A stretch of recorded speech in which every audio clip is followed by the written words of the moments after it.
Hello, everybody. I'm Concreto. Thank you for joining me. This is the very, very bright world of Victoria 3. We're going to play as Japan. Let's get into the game, then I'll talk about what the heck we're doing and what our objectives are and things like that. All these are pretty much on standard, except I've put pop consolidation on aggressive because the performance of this game is not great, and this helps. So I'll put that on. All of these are just on default. The Japanese shogunate. Okay, so we aim to create the Greater East Asian Co-Prosperity Sphere, basically. I mean to try and control China, India, Indochina, Indonesia, Australasia, or Oceania, Pacific, all that stuff. That's the objective. Control this lot. Will we do that? Probably not. I don't know. I'm probably going to fail. America's probably going to conquer us or something. I'm not very good at this game. I played this game for about 100 hours. In my stream title, I'm calling it a beginner run, which, I mean, you finish most games after 100 hours. But for this game and for Paradox games, we are just getting started. For Prosperity, we're playing on 1.7.5. And yeah, I played two off-camera Victoria 3 campaigns in the last couple of weeks, and it's fun. I think it's pretty cool, to be honest. It's coming along. I wasn't a huge fan at launch. There's still some things I'm getting used to, but it's pretty good. It's pretty good. Why am I playing this series when I didn't play the previous ones? You may find yourself asking. Why am I playing it on camera, that is to say, is because I think this game really benefits from a narrative. There are things that go against you, there's randomness, and that randomness is more fun, I think, when I'm sharing the experience. When it's just you alone, and the dice roll goes against you, and there's no flavor associated, it just doesn't go your way, that's just kind of annoying. Whereas with the kind of story that we can build, with a recorded campaign, I think that'll be fun. Okay, so long-term goal, dominate our continent. Shorter term, I know this is a different continent. Shorter term goal, oh yes, sorry, one other thing that's worth noting, I'll mention about this series. I don't aim this to be a tutorial, but I am going to try and think things through and explain why I'm doing what I'm doing. So hopefully that will be useful if there are those of you and such as those of you who are interested in giving the game another go after all the updates it's had and things. Why is the Great Wall of China... Look, I'm not trying to start off with complaints, but the Great Wall of China doesn't look like that and never did. Why is it going over the mountains? The Great Wall of China is not one... I mean, okay, they have broken it up a bit here, but that's not what it looks like. Anyway, it looks cool on the map, don't get me wrong. Anyway, yes, so short term, we are the shogunate. We have the samurai and the shogunate as our two ruling interest groups, and they are very dominant. We actually have a fairly large intelligentsia, which is interesting. If you haven't played much before, I'm not really the best person to explain it to you, but basically you have different interest groups made up of different pops within your country, largely determined, as I understand it, by their job, basically.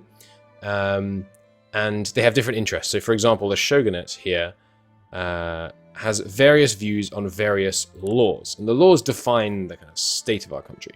So we have a local police force. Oh, we could almost immediately try and go to a dedicated police force. That would be good. That would reduce the landowner's strength. It could be useful. We also could go to state religion. It could be fun. Give the Buddhist monks even more power. But yeah, so the problem that we face as Japan, we have various advantages.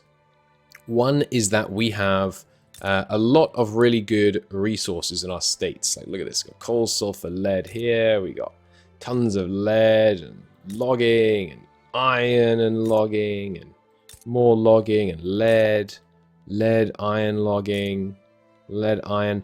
You know, we have quite good resources, but... okay, here we go. Only one state that I can see that actually has coal, lead, and iron. Is that right? Oh no, this one has... yeah, no iron here. Interesting, interesting. How about you? How about you, Korea? Just wondering.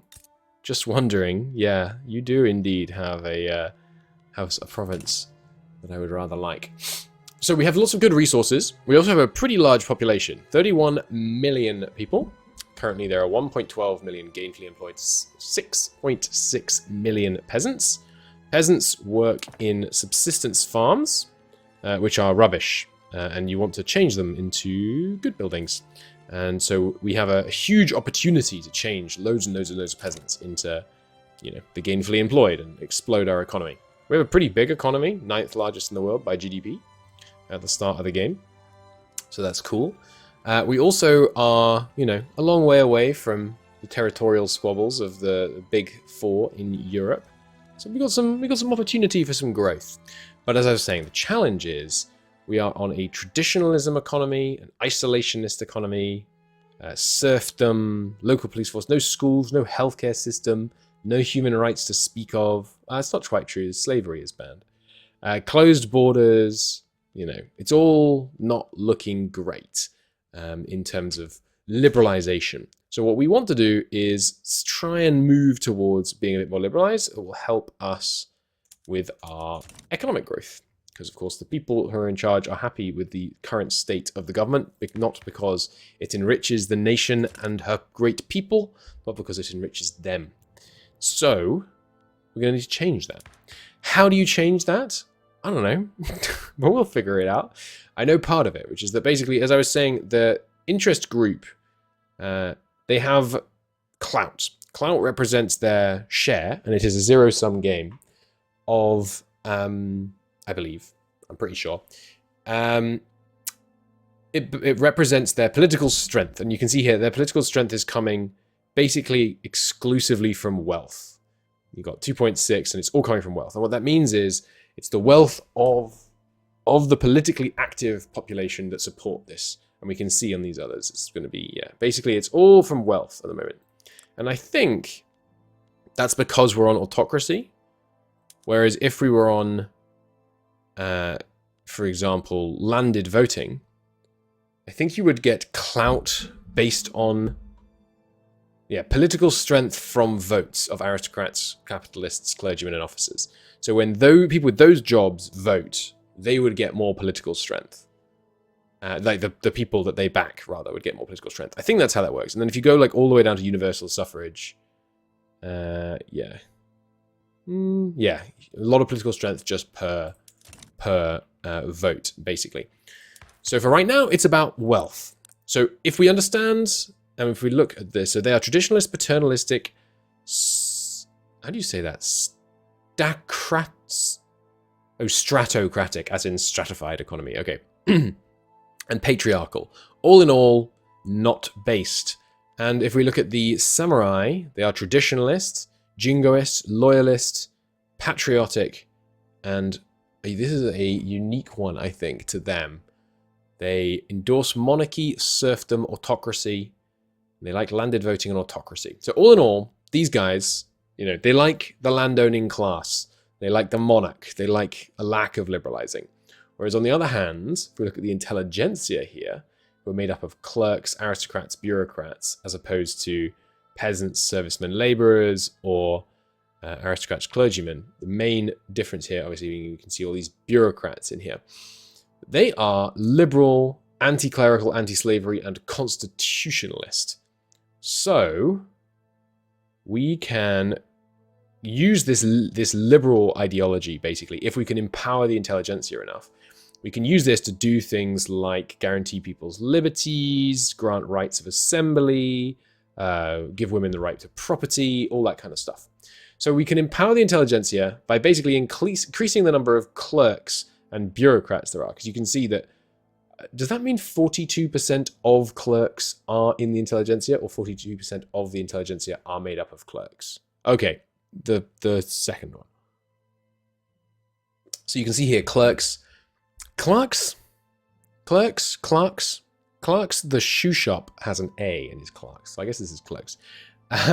They support the petite bourgeoisie and the intelligentsia. Whereas bureaucrats really like the intelligentsia. So basically we want more bureaucrats would be good for boosting up the power here.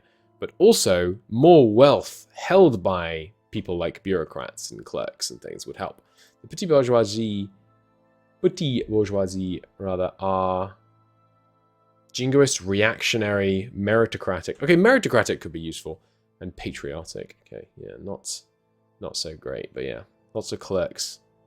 Lots of clerks backing them. But anyway, so the way that we do it is we try and shift what roles exist and who's wealthy in our society. And how we're going to do that is by taking a look at some buildings. So for example, we see here these livestock ranches, okay? These livestock ranches are owned by manor houses. And manor houses have this workforce, lots of aristocrats, lots of clergymen, lots of laborers. And the dividends of these manor houses, the value that they... #1 most productive manor house in the world right here. Oh no, I think it's just not calculated yet. That would have been cool though. The dividends from these go to their owners, who are defined here, I think. Surely, do the laborers own part of it? Is that right?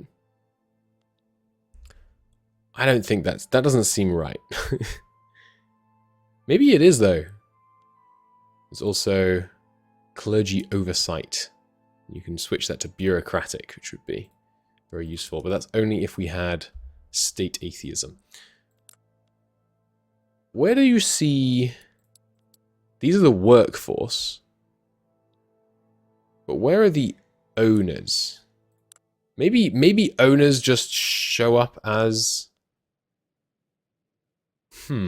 As I said, I am not an expert at this game. Yeah, I'm not sure. I mean, it says privately owned, increased employment. I must assume then, I guess, that these are genuinely a bunch of laborers own some of this money. But that seems...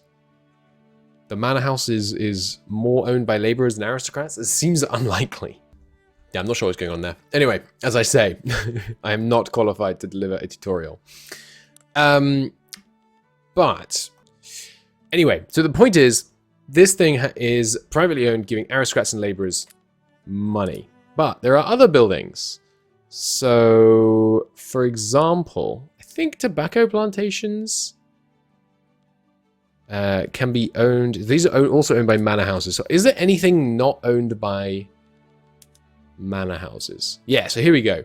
The logging camps are owned by a local workforce, shopkeepers and laborers. And the shopkeepers, probably a bunch of petit bourgeoisies, but yeah, also some industrialist support in there. Meaning increasing shopkeepers relative to aristocrats will increase the relative support of some of the other interest groups, which will be useful. Can I... Yeah, okay, so they've redone the outliner recently, but I would like marginalized groups to show up, please. Okay, cool. All right, so there's a situation menu. What a terrible... Well, no point starting complaining. Anyway, so first off, building. So the basic economic loop early on, currently using wooden buildings. We definitely can't afford to do this, I don't think. But the early loop... Alright, so let's take a look at our situation before we get into building, actually. No, we'll talk about building. Okay, so building. Building is one of the main ways you influence the economy. And we are going to, early on, focus quite heavily on increasing our capacity to build, basically. The economy will be focused around increasing the capacity to increase the economy. You know, we're Factorio. And what we will need to do that is, if we're on basic construction, we need fabric and wood, right? Every level of this thing will, per day, week, doesn't really matter, but I can't, production's in days or weeks. Income is in weeks, so I guess it's in weeks. Anyway, It will consume 25 fabric and 75 wood, which means for every one of these we build, we ideally want to be able to create, it's weak apparently, we want to be able to create, you know, this much extra wood and fabric, because otherwise the price of wood and fabric will skyrocket as we build more and more of them, which will make it more and more expensive to build. So we want to keep that relatively constrained. So, first off, we have, yeah, wood is not too expensive right now. Fabric is not too expensive right now. Okay, so let's build more construction sectors. And basically, I will build more construction sectors. And this is, I'm not claiming to be an expert, but my theory to start with is we're going to build more construction sectors until we can't afford to build more construction sectors. And then I will build the goods that enable me to build more construction centers for cheaper. And then I'll go back to building more construction centers. And that's going to be the early loop. We also want to build things like universities and government administration, and there's all kinds of other stuff. But in order to enable us to do all of those things faster, we're going to start on construction. Now, construction early on requires just paper and wood. Then it requires tools and iron and more wood. No, sorry, less wood, but still some cloth rather and wood. And then it requires glass and steel and explosives. Then it requires electricity and glass and explosives and steel and tools. So let's worry about iron frame buildings to start with. We could look already ahead to steel frame buildings, but you make steel out of coal and iron, and you make glass out of lead. Is it just lead once you get to leaded glass? Anyway, so we're going to worry about trying to build in a province which will enable us to build iron frame buildings effectively. And so what we want in that province is the capacity to make fabric, wood, tools, and iron. To make tools, we will want coal and iron, I think. And to make iron, we need iron mines. And to make wood, obviously, we want some logging. And from fabric, we want, I think, probably like ranching. But anyway, so let's take a look here. We got coal and leads, but no iron here, so not great for us to start with. Here. How do you say this? Shikoku, I guess? Shikoku? This is Kyushu. Kyushu? Kansai. Chubu. Kanto. Tohoku. And Hokkaido. But I don't know, I'm not... Shikoku? Best place to start in Shogun Total War? Right there, as I recall. Get those dope archers. Anyway, so we got iron, but no coal here. Go here, and go here. Here we got iron, but no coal. We really don't have an ideal place. Cotton also works for that, chat's telling me? Yeah, lots of fabric from cotton. Okay. Oh yeah, way more than livestock ranches. Okay, that's good to know. Thank you, chat. We'll probably use cotton for our early fabric then. So we don't currently have, I should talk about why this matters, but we don't currently have a province that has, we don't have a single province that has iron and coal. That's pretty bad. That seems negative. Do we only have one? We don't even have any coal mines. I'm now realizing. God, this is going to be interesting. Can that really be true? No, that's right. We have the coal mines down here. Okay, but that matters. What about you, Ryukyu? You going to save me? No mines on Ryukyu. That matters because when you want to build something, let's take a building here. And I realize I'm probably explaining these things to things that people that know better than me, but I'm going to explain it the first time and then I can take it as read for those who are watching that don't necessarily know. So you've got a textile mill here. Textile mill has input of silk and fabric, and it uses it to make luxury clothes and normal people clothes. It also uses some input and some local infrastructure to achieve that. You can see it's getting some fabric from this livestock ranch. It's getting some from this livestock ranch.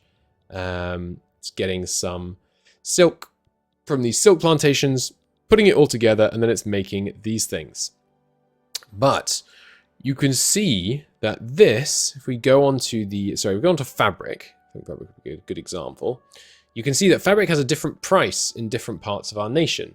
So right here, it costs 19, which is 35% higher than the average price in our whole market, which is, right now it's just all of our provinces.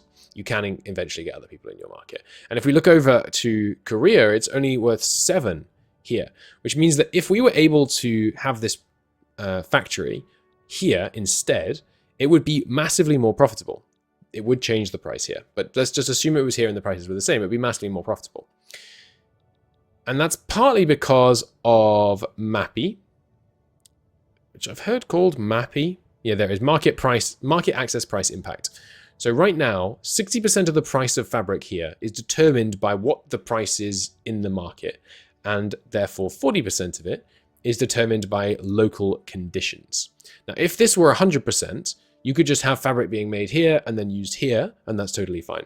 Whereas because this is below 100%, if we had more fabric production locally, it's better. We can want to have these vertically integrated industries, which is a really cool change. I haven't actually played the game, apart from like this last week, since they added this. And it's a really cool change, because before, it really just felt like you just spam buildings all over the place, and it got very boring, at least in my opinion. I know some people really enjoyed that.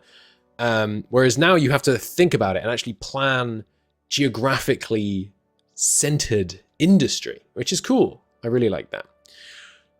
So what we're looking for is somewhere to put construction sectors. And remember, construction sectors, right now they just use fabric and wood, but in the future they will use iron and tools. And the tools are going to take coal. We have noticed, however, though, that we basically don't have iron and coal mines in the same place, which is really bad. And is going to seriously motivate me to go and conquer Korea, to take this province and this province. It's almost making me want to play Korea, but no, well, it's good to have limitations. I imagine Manchuria also has good lead and, iron and coal. Yeah, look at this. Oh, baby. Also, we have discoverable resources in some of these provinces, I imagine. Maybe not, actually. So there's coal building throughput. That's cool. Yeah, some discoverable resources here, but that's I think that only refers to like new stuff like rubber and stuff that you're not currently exploiting. I don't think it means we just like might find more coal here, but it also motivates me to go up and colonize Hokkaido, which we are already doing. But there's not many people living in Hokkaido right now, so it's going to be difficult to employ them. Okay, so I think Kyushu is where we're going to start. Well, do we want to focus on the one that has lead first, or the one that has... Oh, actually, we don't have wood here. Okay, so it's probably not the best place to start. I guess we'll start here in Kanto. Or maybe here. Yeah, let's start here in Tohoku. I guess. Tohoku? My Japanese pronunciation is not great, as you will come to learn. Yeah, let's build up here. So we got lots of people here. Yeah, got 3.5 million. We've got tons of peasants who would much rather be working in my construction sector. So first off, it just needs logging camps and cotton. Well, and fabric. So let's look at where we can get fabric from. Fabric is made in livestock ranches and cotton ponds. It's also made in subsistence farms, but you can't build those. Okay. So would we rather have cotton or livestock? Well, it looks like cotton is the very obvious winner. The problem with cotton, of course, is that it is owned by aristocrats, so will cause a little bit of extra aristocratic ownership, but that's okay. We can make do. So we've already got a fair amount of logging going on here.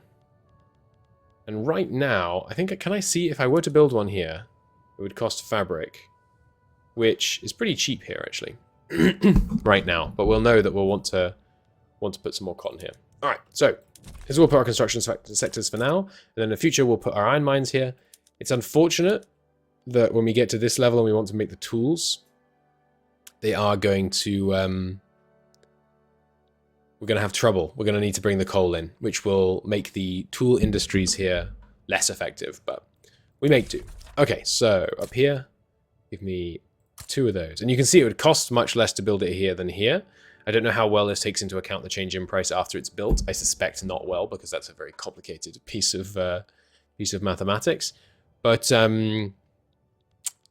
So right now it's going to be cheaper here, basically, because these are cheap relative to how expensive they are here.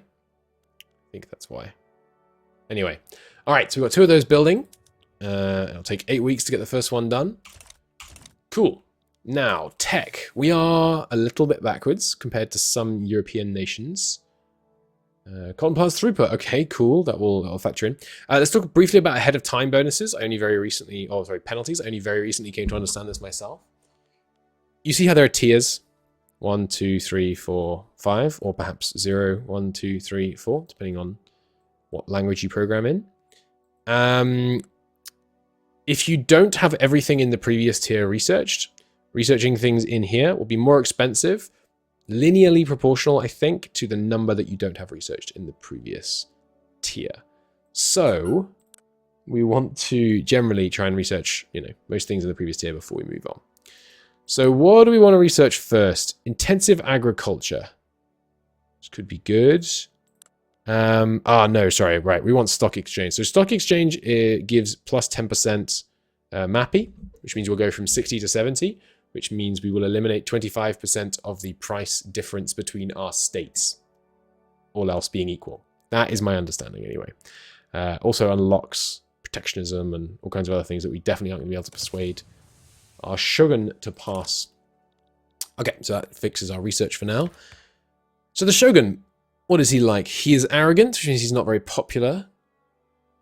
He makes his interest group leader, if he's an interest group leader, which he's not. You're not the head of the shogunate? No. Why is this child the head of the shogunate? Oh, of course, sorry, you're the emperor. So I guess you're the shogun? A 16-year-old shogun, really? Or are you the shogun? It does say shogun of Japanese shogunate. That'll give it away. And it says it right there as well. Anyway, so he is, arrogant with expensive tastes. We waste 5% of all our tax on this git. Okay, and he is a traditionalist. Okay, and his heir, also a traditionalist. Meticulous. Institution change size change speed up. That's nice. Cool. And he's pious, which will give clergymen more political strength. And lose kill rate, but also lose morale loss. Okay, cool. And then we have our 2 interest group leaders. Okay. Cool. And then in terms of bonuses right now, we've got some extra influence, got some extra military research speed, and the intelligence are really unhappy, so they're losing us some prestige. That doesn't matter. I'd love them to give us this, but yeah.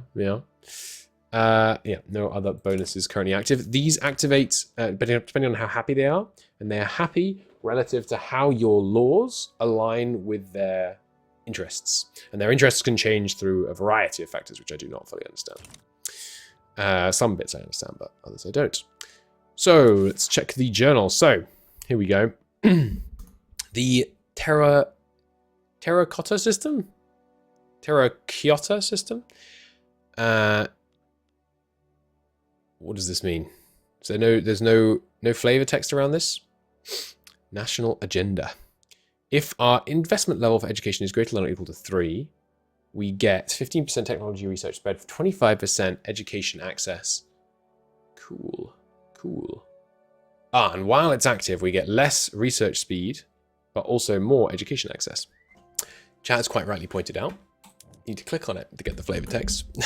So, the Tokugawa period has been marked by programs to assist with the education of the shogunate's population. Despite lacking an official state-run school system, the decentralized and private terracotta, or temple schools provide practical education to commoners across the country. Whilst the terracotta system assures a baseline level of literacy and practical education, not organized for an advanced national-scale curriculum. Reforming to a more formalized schooling system will be needed if we wish to centralize.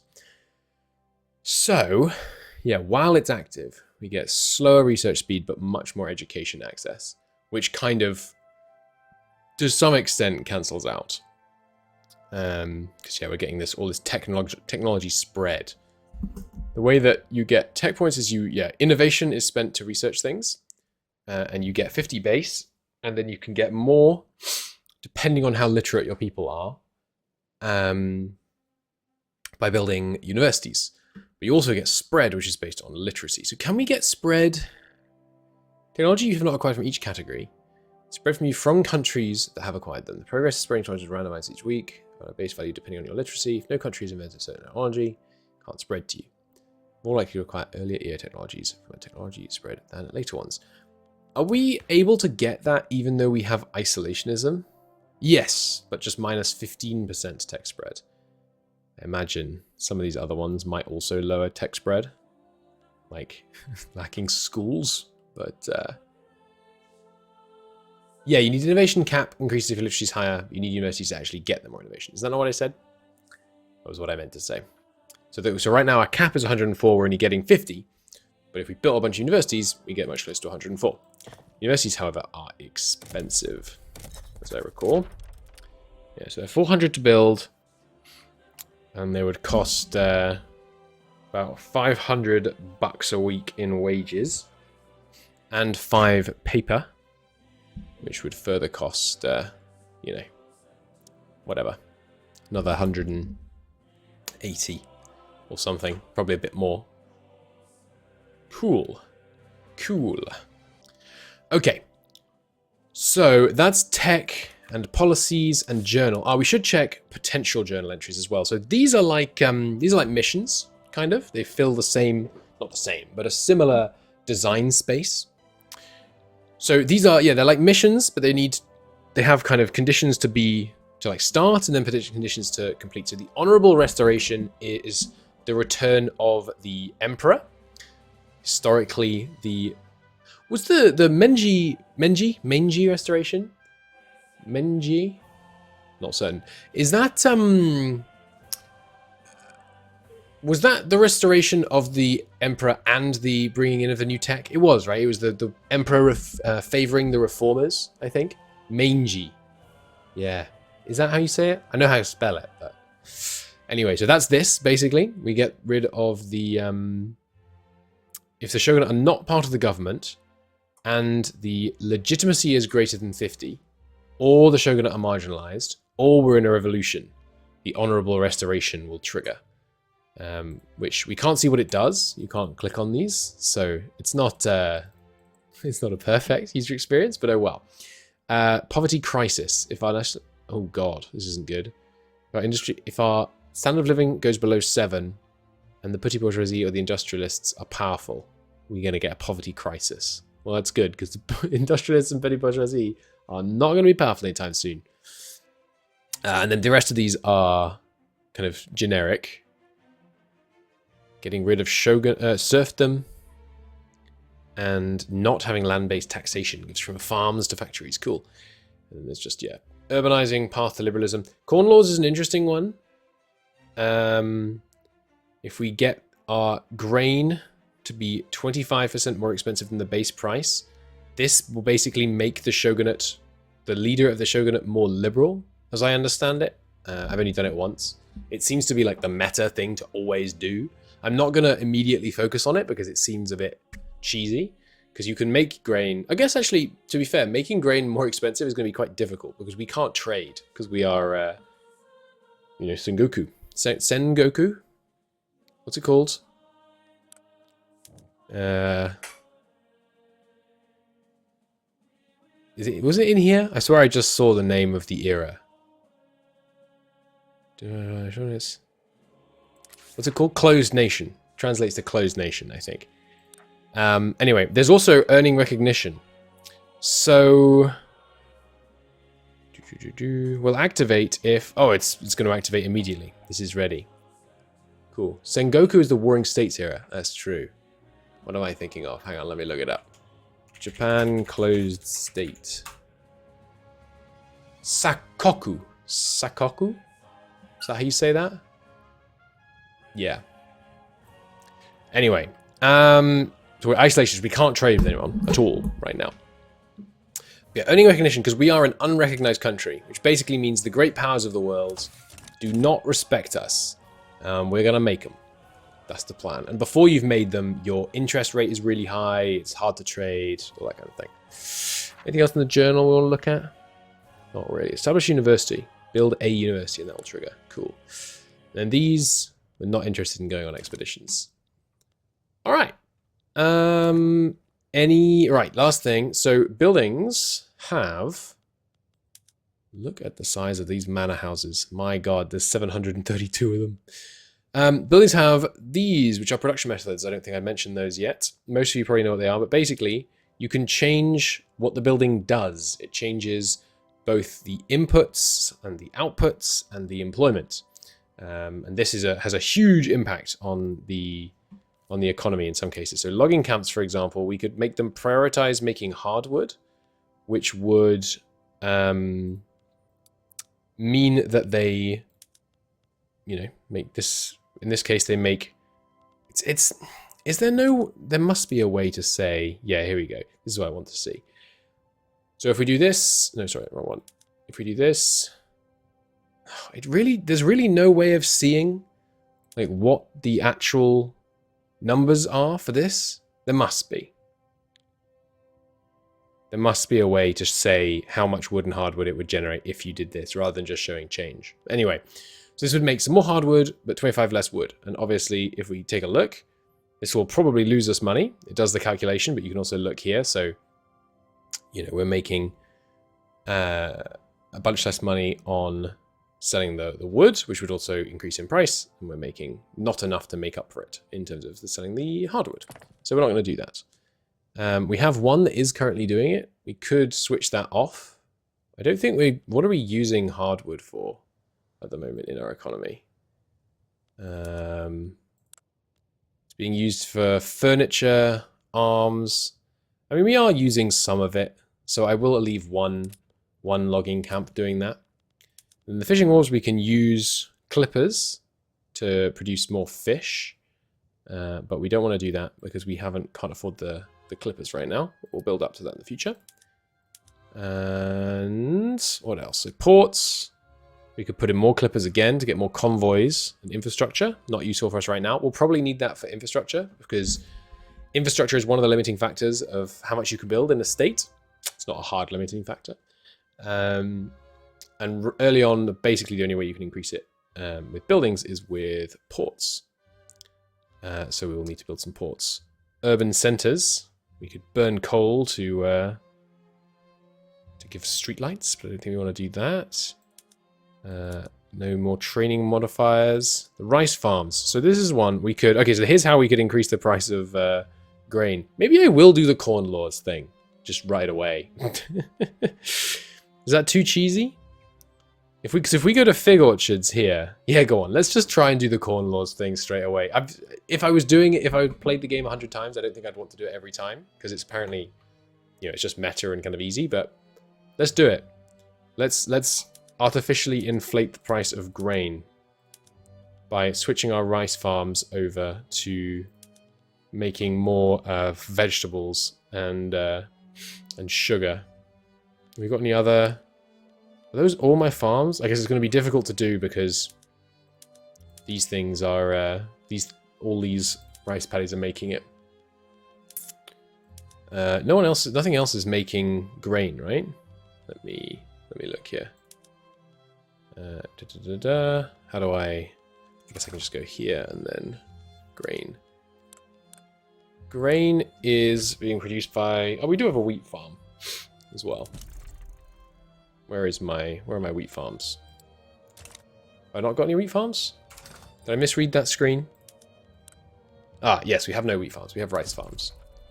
Okay, we can make them in Hokkaido, but we don't currently have any wheat farms at all. Okay, cool. But yeah, we'll do that, and then we'll see what that does to the price of grain. And if we can get that up and get the corn laws journal entry, that will be useful for helping us open the government. Because if the shogunate backs it, then we're going to have a huge amount of clout behind changing the laws.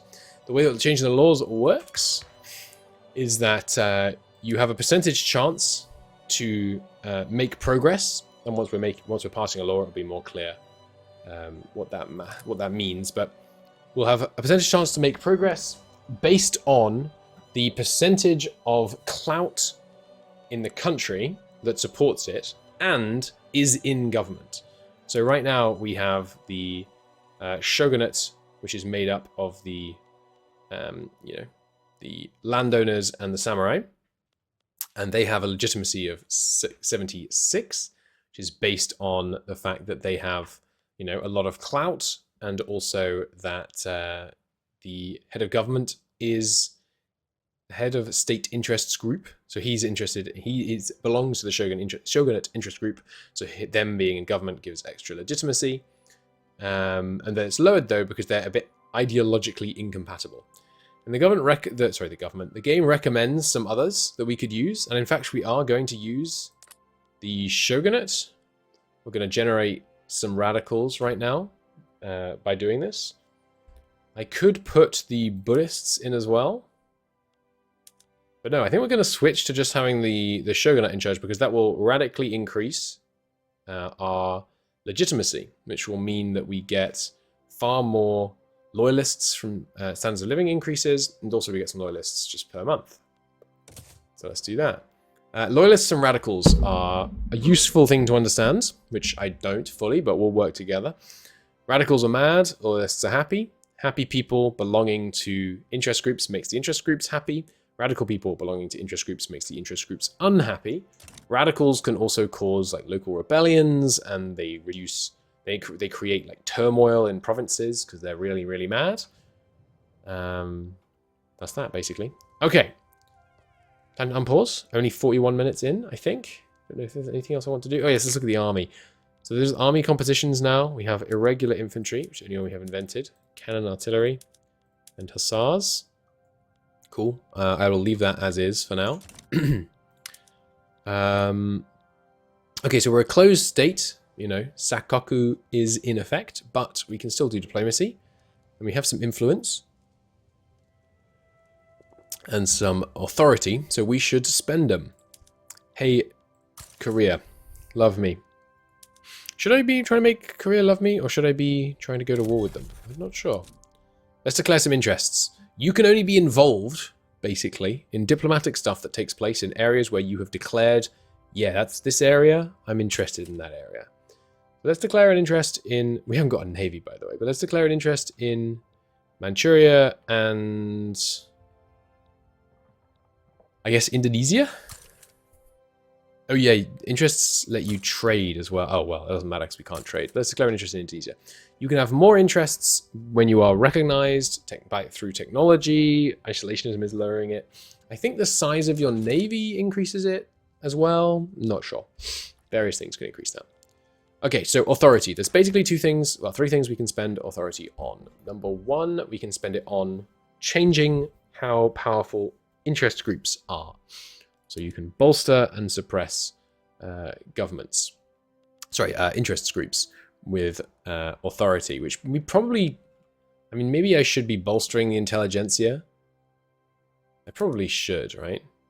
You know, long term, they're going to be, we need them to get more powerful so we can try and get them to help us pass some laws. The other thing you can use it on is consumption taxes.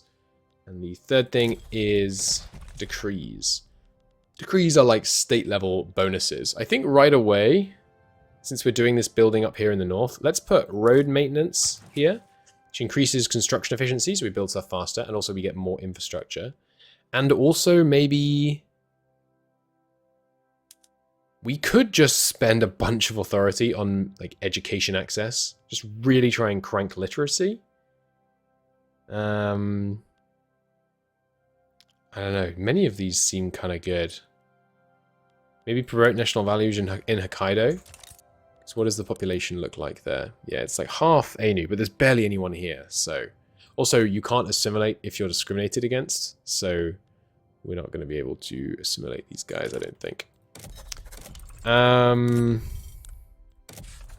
I'm not certain what would be the best thing to do with our decrees. I think we probably do put it into consumption taxes. Let's talk about tax for a minute. So the idea with tax is you take money out of the economy and then you put it back in, basically by building. Or you could, you know, throw it away on foreign wars. So you reinvest it by building, basically. But what we probably want to do, therefore, is tax pretty hard early on to try and get our snowball rolling, basically. And with consumption... Oh, yeah. Okay, here we go. I'm also going to tax grain to try and trigger the corn laws. There's two different things... Well, there's many different things you can do, but there's two different strategies that occur to me with taxation. One is you can try and tax with consumption tax. One is you can tax such that you generate the most revenue per authority. And one is you can tax such that you place the burden of your taxation on the people that you want to place it on. And the people that we want to place the burden of taxation on are aristocrats. And aristocrats are obviously members of, here we go, the upper strata. But I don't really want to place too much of a tax burden on the aristocrats, the capitalists, but we basically don't have any capitalists, so we're just going to tax the upper strata, basically. Right now, 15% of the lower strata's income goes on taxes, while 0.2 goes from the upper strata. Let's see if we can change that. The way we change that is by taxing things that only the upper strata uses, basically. So transportation is used between 10... These are wealth levels. These represent how much stuff that they want that they have been able to buy. The higher your wealth, the more stuff and the more expensive stuff, well, typically the more expensive stuff, you want to buy, basically. And if you succeed in buying all the things you want to buy and have money left over, your wealth increases and you want to buy even more stuff, and you are never, ever satisfied. So we want to tax things that basically are only used by pops of a relatively high wealth. Because if we look, we can see that the wealth on the middle strata is 17, lower strata 6.6, upper strata 33. So if we can just tax stuff that people only use when they're above like 20, that would be ideal. That would really put the tax burden where we want it to be. So what about services? Who uses services? 10 to 200 still. Luxury clothes is an obvious one, but we're really starting to get inefficient. What about tea? Who's having tea? 15 to 19? There we go. Okay, let's do tea. Looks like 100 is the lowest. Maybe I will do services. The lower strata do use it, but it still puts it mostly on the upper classes. And yeah, I think I am going to put a bunch of taxes in early. Although... we haven't got any infrastructure shortages right now. Some big taxation capital shortages. Maybe we should also put some mine throughput, so for the mining and logging here, or even agricultural. I don't think we need the agricultural. We don't want it right now because we're trying to do the corn laws thing. Yeah, let's just tax. What about tobacco? Does everyone use tobacco? I'm guessing. Yeah, everyone uses tobacco. Liquor, everyone drinks. So let's do luxury clothes. Okay, and now, if we look at this upper strata and we unpause, let it actually go a bit here. Path to liberalism has been added to the journal. Cool. And earning recognition. Any country rank is equal to or greater than great power likes us by 50 or more. Cool. And the progress rise reached 200, signifying our international standing has improved. We will sign a treaty of commerce and navigation with a relevant great power, granting us recognition in the eyes of the world. Okay. So who do we want to try and make like us in order to achieve that? Right now, Qing and Russia are cautious towards us. And Japan is... They don't really... Sorry, England doesn't really care. I mean, England seems like the most sensible to try and make like us because they are hostile to Japan... Sorry, to Russia. And I feel like Russia is the one who's most likely to interfere if I try and go after, like, Korea and things like that. So let's try and buddy up with England. There's kind of no reason to not also try and buddy up with Russia, though. So maybe I should also buddy up with Russia. I mean, I have a bunch of influence. Buddy up with Russia. And even Qing. I mean, I guess I could also rival with Qing to get myself more influence, but... Rivalries, by the way, you can only declare them with people who are roughly your kind of level of strength. But they grant you more influence, which lets you do more other diplomatic things, basically. Yeah, I guess I'll just try and be friends with everyone for now. And then we'll take it from there. The Philippines... I wonder if we can try and free the Philippines but more like new management by getting them out from under Spain.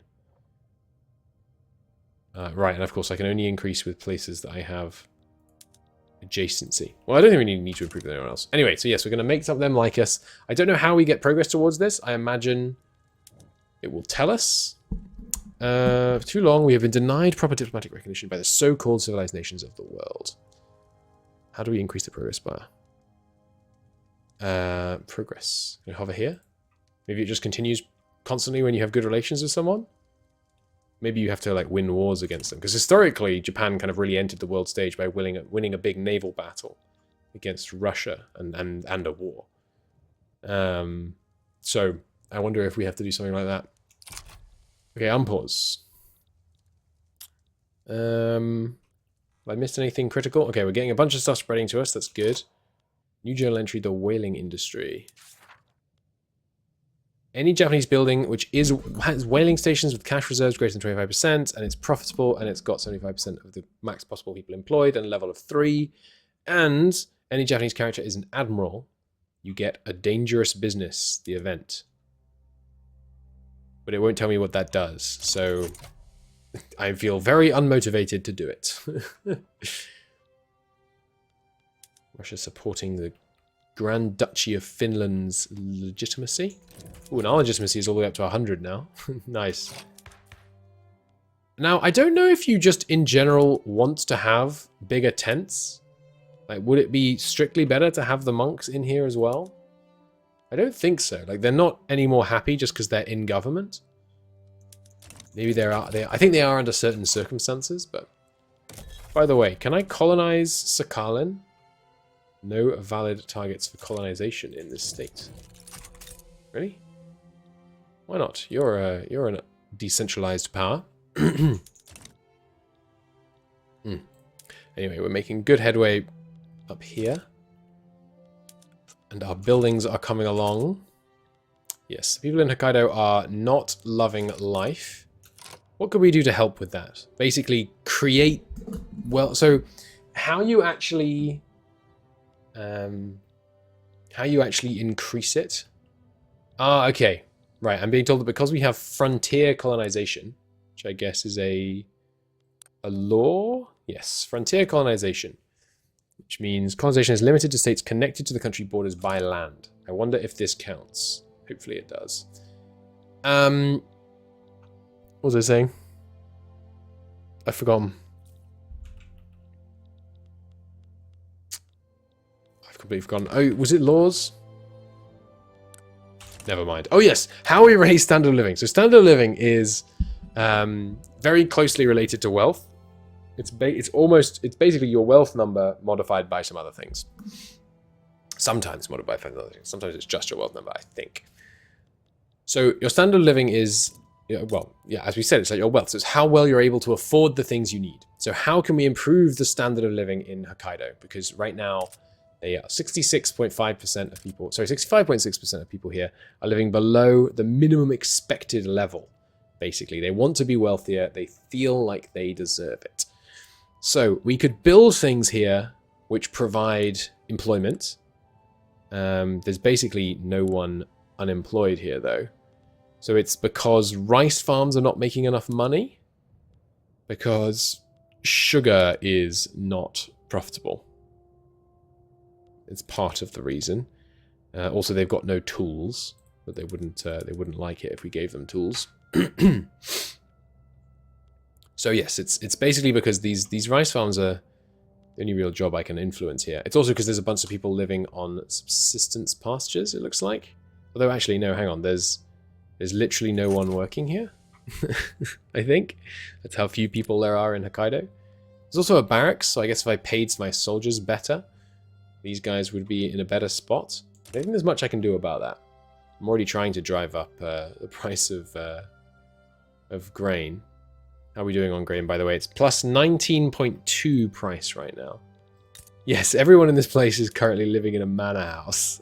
They should be loving life, but unfortunately, they only own these very unprofitable subsistence pastures because no one lives there, and there's one rice farm.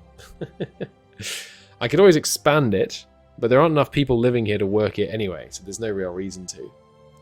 I think over time the grain will could probably continue to get more expensive, which might help with them. But yeah. Anyway, as the region expands, there'll be more people, which I guess means more people will work here, but that won't make the situation much better. I guess as the price of grain drops locally, it will improve their situation because they'll be able to afford their grain more easily.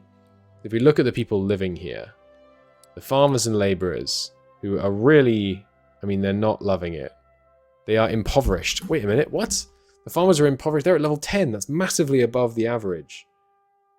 But they expect 12? What? So they're becoming more radical because they're below their level. They pay an average of 33.9% more than the base price for their goods. They are discriminated against. Why are you guys so wealthy by comparison to the rest? You're farmers, for God's sake. And then these guys are, yeah, these guys are not loving it. They're starving. What are you doing? The laborers, I mean, you're all laborers, but what are you doing? Pop needs basically just grain, food, and then a bit of tobacco and booze to make it life worth living. All right, interesting. We still have plenty of money, so I'm going to keep building more construction centers. You can see as the construction centers get staffed, our actual production capacity will continue to increase. Construction capacity, rather. And yes, we will be looking to try and move to iron frame buildings, but it's much more expensive. So I guess the question is, should I build more of these? I guess what I'll do is I'll build these until we're making almost no money. And then I'll start trying to build some iron and tool stuff here, and then we'll try and switch over to that. But I'm sure there's a good like meta moment to switch from one to the other, but I don't know what it is. I could also open, like, what would be profitable? All of these would badly lose money. The Dutch East Indies started with the Netherlands. Ooh, what's going on here? Transfer this subject. They want a treaty port. And can we... They have no offer support. We can get involved here if we want to. Even though we're isolated. But we definitely don't want to. Why did it go back down to 16? We were at 20 for a second there. Am I failing to fund something? I don't know. I swear we were at 20. Maybe adding the extra one somehow caused a problem here. But, oh well. Oh well. Okay, so this, if you haven't seen this before, this is how wards work in this game. It's better than it used to be. Someone says, I'm going to do this, or some event kicks off. So it's like, okay, here's what's going to happen. And then each side, the primary leader of each side can add a bunch of things, saying, you know, okay, I want this, but I also want this, this, and this. And if they back down and say like, oh, okay, they only have to give up this, because these aren't primary demands. The main person can add them as primary demands, but it uses up maneuvers. Maneuvers are basically like the war score limiting factor in EU4, for example. You can only do a certain amount of stuff. And there's tech that gives you maneuvers, there's situations. Anyway, I can also say, hey, England, I'll help you out if you let me go ahead and conquer this thing. Right now, they won't, though. They won't say yes. And we can see why. Because military support from Japanese shogunate would make no meaningful difference. None taken. But we can see that these guys are desperate for it. So if we went with this, we could demand war reparations from England if we join on the Netherlands side. But the Netherlands are going to lose, so we're not going to join a loser's side. Relations with Qing are poor. Sorry, Great Qing. We could also reduce the size of our army, which would weaken the samurai. But it would also make us more vulnerable to, you know, invasion, which wouldn't be great. We're still making bank. Oh, yeah, I didn't look for state modifiers as well. Have we got any... Yes, there's coal mine state modifier. Hokkaido also has coal mine state modifier. Yeah, Hokkaido is going to be really good if we can actually get enough people up there. Wood is now becoming expensive in our market. So we could pause for a second to build some logging camps instead of pressing on with more construction. But I'm only going to do that when the balance gets a little worse. Because we can see that our spending... We've got all these breakdowns of stuff here. Can you actually increase poll taxes like this as well? You can. I'm going to try not to do it. I'm going to try... Because our legitimacy being high, cranking up our number of loyalists... Seems like it's going to be really helpful. So I'm just going to let our loyalists crank up at full legitimacy for a while here. Yeah, you can drop government maintenance. And you can see that goods for government buildings. Right now we're spending a bunch on paper, which runs our universities and government administrations. But also from construction goods. You can see we're spending 9.5 grand just on wood. And wood is, right now, uninitiated tick the game. Is that bugged? That seems bugged. If I let the game tick over to the next week, does it fix itself? Huh, is that because of the mod I've got on that adds more stuff to the top bar? Because I really like having the legitimacy up here, but I could live without it. Okay, cool. It was the mod that was bugging it out. So here we go. We can see local prices for wood. And they actually aren't... Okay, they're 26% higher than the base price. But they're not that much higher than they could be here. It's just all being produced over here. Or at least a lot of it is being produced down there. 200. There's only 200. Sorry, 230. But we're making a fair amount of it up here. Ugh, convoys shown on the top bar. I'm gonna miss that mod. I might go back. I might go back to it being bugged. Because do we really need... Because this screen still worked. I'm pretty sure. Maybe I should go back to having the mod on. Hang on. I'll pause recording. Make some choices. Okay, we turned the mod on and off again, and now the screen we were looking at works. I don't know. It's on right now, but this still functions. I won't worry about it. Let's just play the game. So, yeah, we can see that the price here is actually pretty much the same as the local market price. So, yes, wood on the whole market is getting a bit expensive, but it's not too bad. So I think we'll build these 2 extra ones. Then I will build... some more logging here. Try and help lower the price on the market. Then once the logging is done, yeah, we'll look into iron. Oh, iron takes tools. Don't tools take iron? No, tools can be made with wood. Okay. So I guess we're going to try and make this province like a locally self-sufficient tool iron manufacturing thing. What do you make with tools? Because tools, yeah, tools you just make with wood. And then what do you make? What do you make tools with? Because I don't have any tool buildings, I don't think I can queue it in here. Okay, well, add a tooling workshop. How much infrastructure have we got left in this province? How do I see that? Here? Ah, we got tons. Yeah, so add a tooling workshop, and then I can look in here and say, okay, yeah, you can switch to iron, and then there's later steel. So for wrought iron tools, we'll be fine. It's just when we have to get steel, we're gonna have a problem. I guess we'll have to make all of our steel in Hokkaido, but Hokkaido's not a people, so it's a whole thing. Anyway, we've got the tooling workshops going here, and then we'll get the iron mine going. And once the iron mine is done, we'll look at maybe trying to switch over, because these ones do manufacture, they create, what is this, like 3 times as much? No, not quite, but a hugely increased, like 2.3 or something, increased amount of actual production per building for the same employment, I think. No, slightly more employment.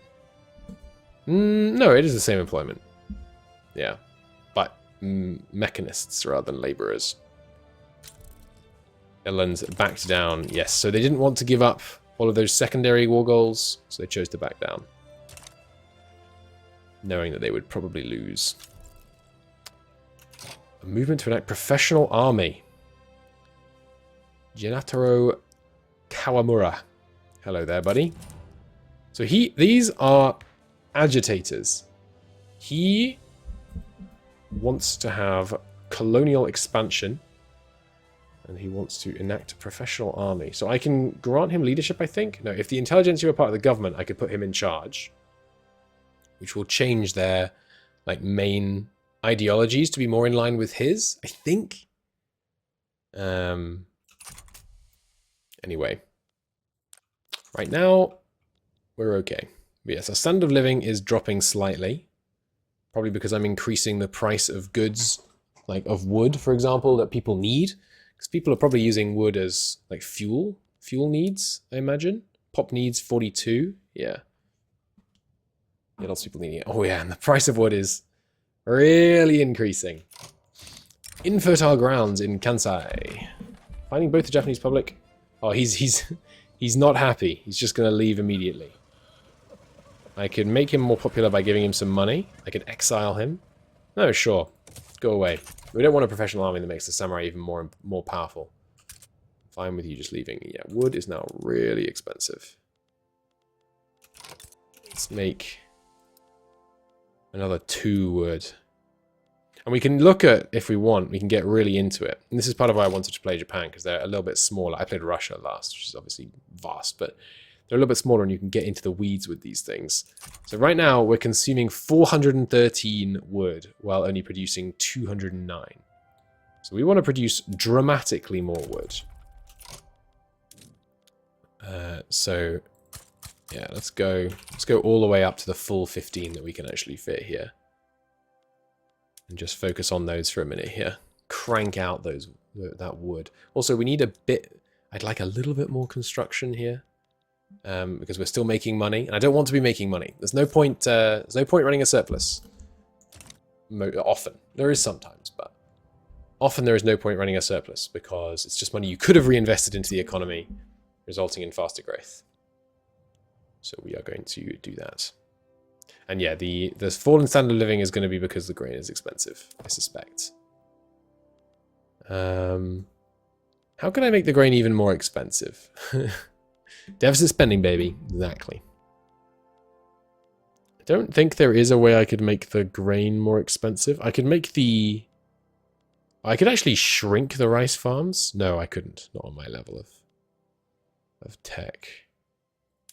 Oh, I could put harvesting tools on here, which would make these unprofitable, and then they might not be able to hire people. I don't really want to do that. I mean, just letting the population continue to increase will make the grain more expensive on its own, I guess. Yeah, wood still expensive. Now we're making 15. What just happened? How did our income just spike so much? What went up? Wasn't consumption tax. I guess the other way I can make bread more expensive is by taxing fruit. Sorry, grain, rather, is by taxing fruit.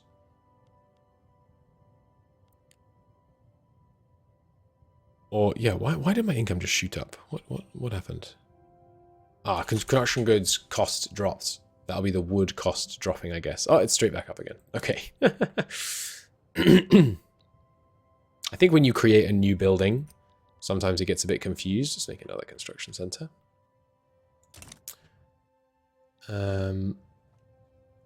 Yeah, can I? I wonder. We'll find out if we can colonize across these straits soon. But yeah, we should probably also build some universities. They help with qualifications. I don't know exactly how qualifications work, but basically your people are of various professions, and to promote to more expertise requiring professions, you have to have a certain degree of qualifications. And so we will need to try and encourage that. And I think qualifications and literacy are kind of similar, or connected, but not not symmetrical. So I'm not sure how that works. Right now we have a surplus of grain, minus 6% compared to the base price, despite my extra tax. How is this happening? All these damn subsistence rice patties. Okay, well, I guess one way we make the grain more expensive is just by pulling people out of subsistence rice patties, by moving them into good old lumber. Let's speed up time here. Okay, there we go. Finally, we're losing money. When we're fully losing money, what I'll probably do is remove these sectors that are in other areas. Because we want to be focusing our right now, anyway, I want to be focusing my construction here. The leader of the industrialists has retired, a known abolitionist.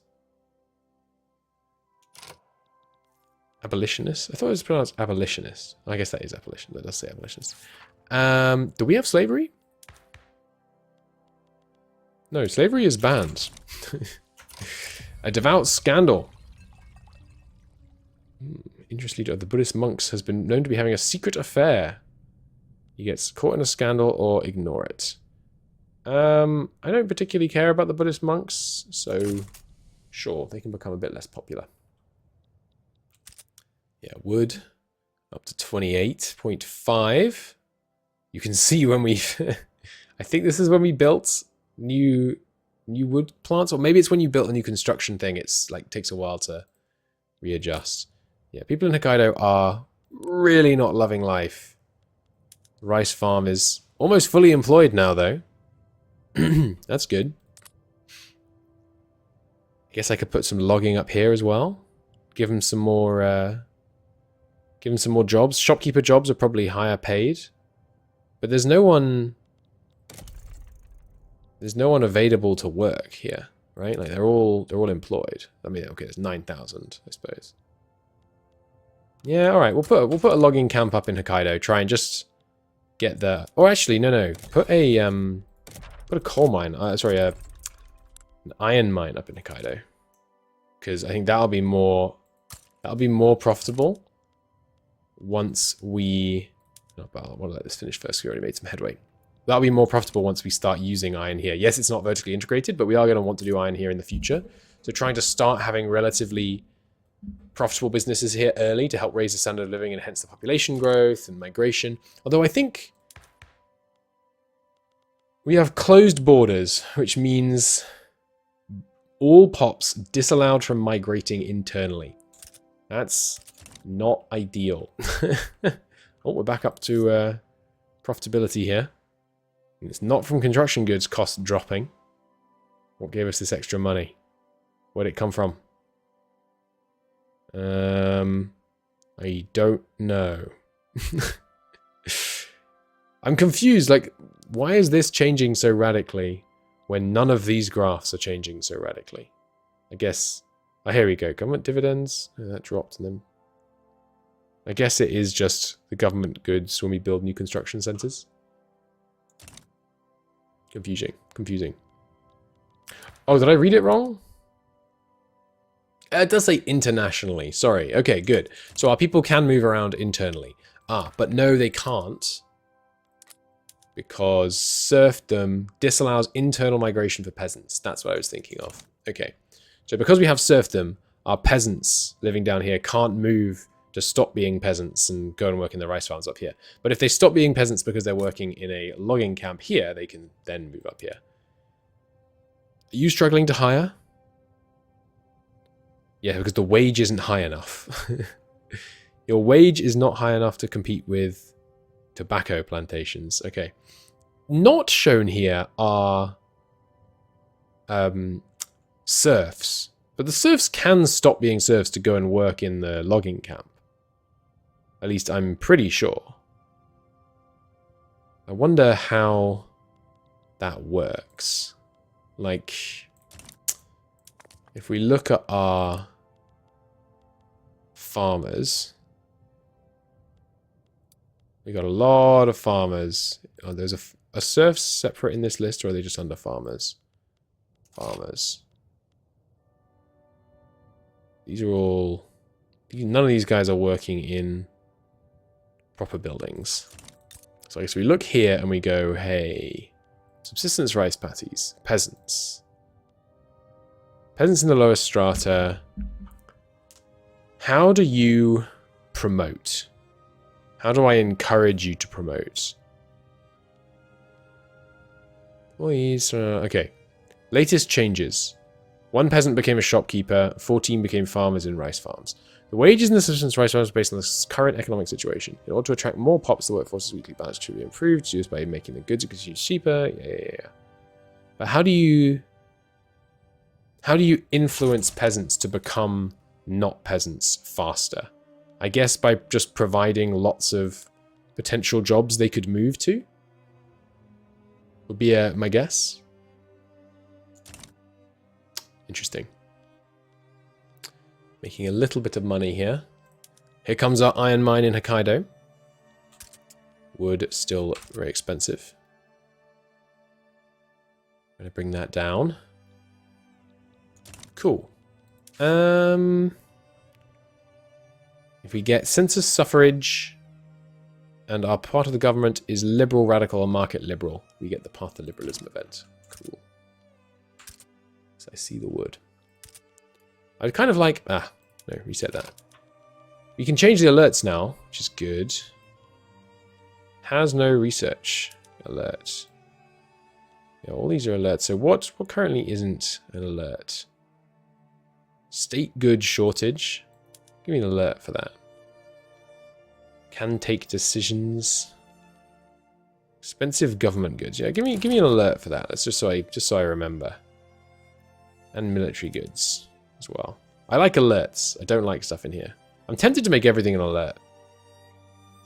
Available mandate? Yeah, definitely. Okay, so tools suddenly became expensive because I very intelligently built the iron mine before I built the tool factory. So that was a mistake. Let's build a tooling workshop. Right now it consumes just wood. Build that here. Because here's where we're going to use most of them, but they'll also end up getting used a bit up here.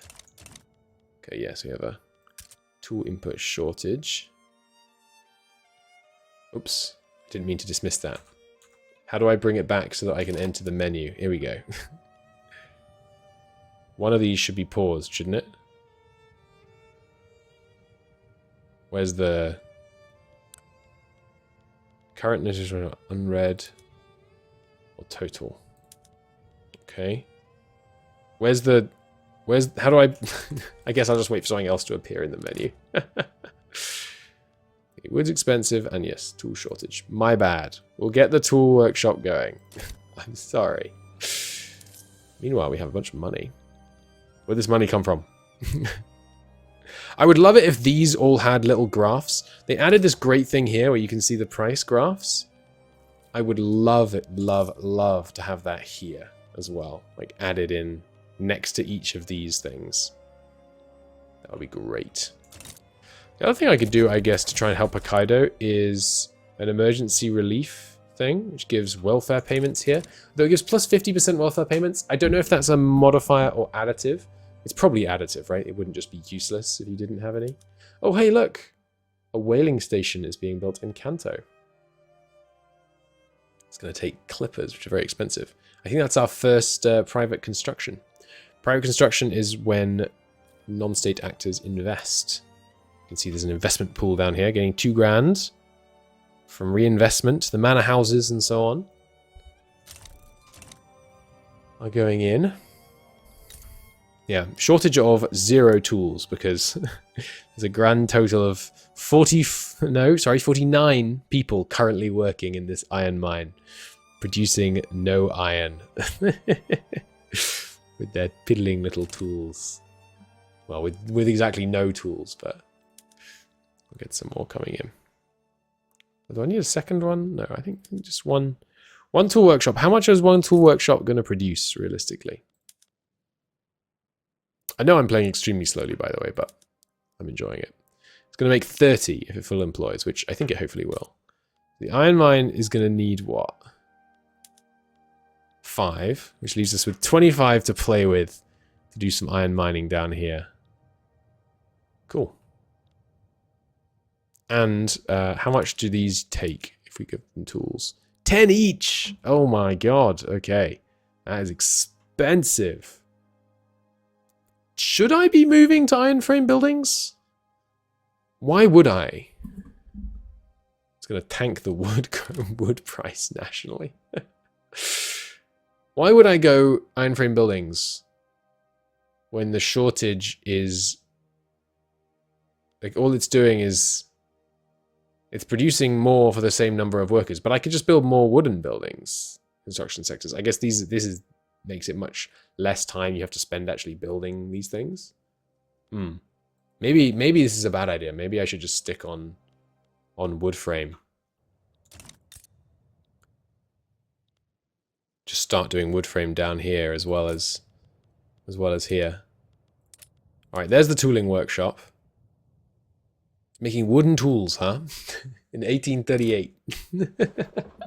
I guess mallets. Mallets could be useful. Right,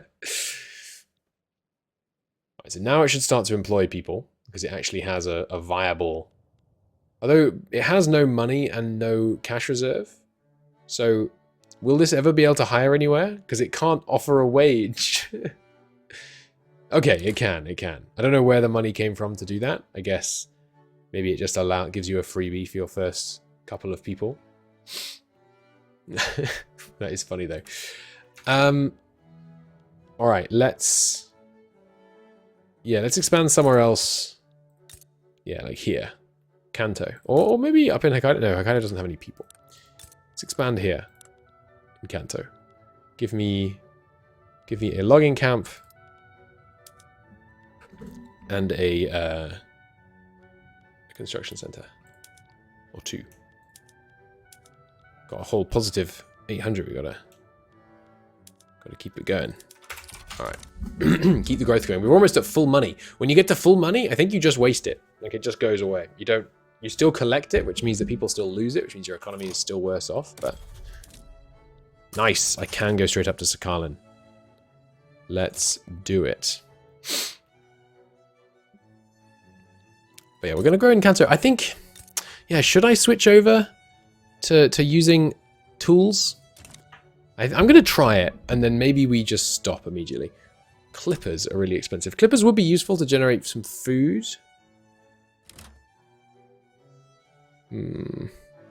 Grain is still minus 6%. All my efforts to try and make grain more expensive. Completely unsuccessful. Ooh, enact homesteading. Intelligentsia, Hellman, industrialists, and trade unionists back this. It's got 37% support. Doesn't that mean if I tried to implement it, it would have a 30% chance to succeed? Wow. That's crazy good. This will radicalize the shogunate, though. So I really can't do it. This would be great. It's not as good as tenant farmers, I think.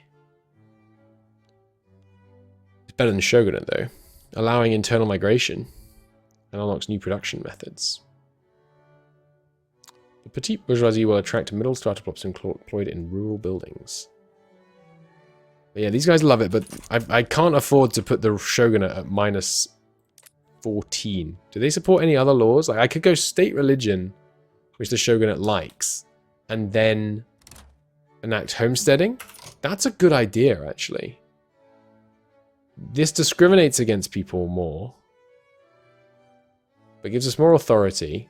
But also, surely basically everyone in our population is of the same religion? No, Shinto is... yeah, we would start discriminating against 25% of our population if I did that. Okay, probably not. Our state religion is... what do you call it? Yeah. Mahayana. Okay, we can't do that. I thought that was going to be a great little switcheroo, giving them a state religion in exchange for losing control of all the serfs in the country. The political control of the farmers is not great.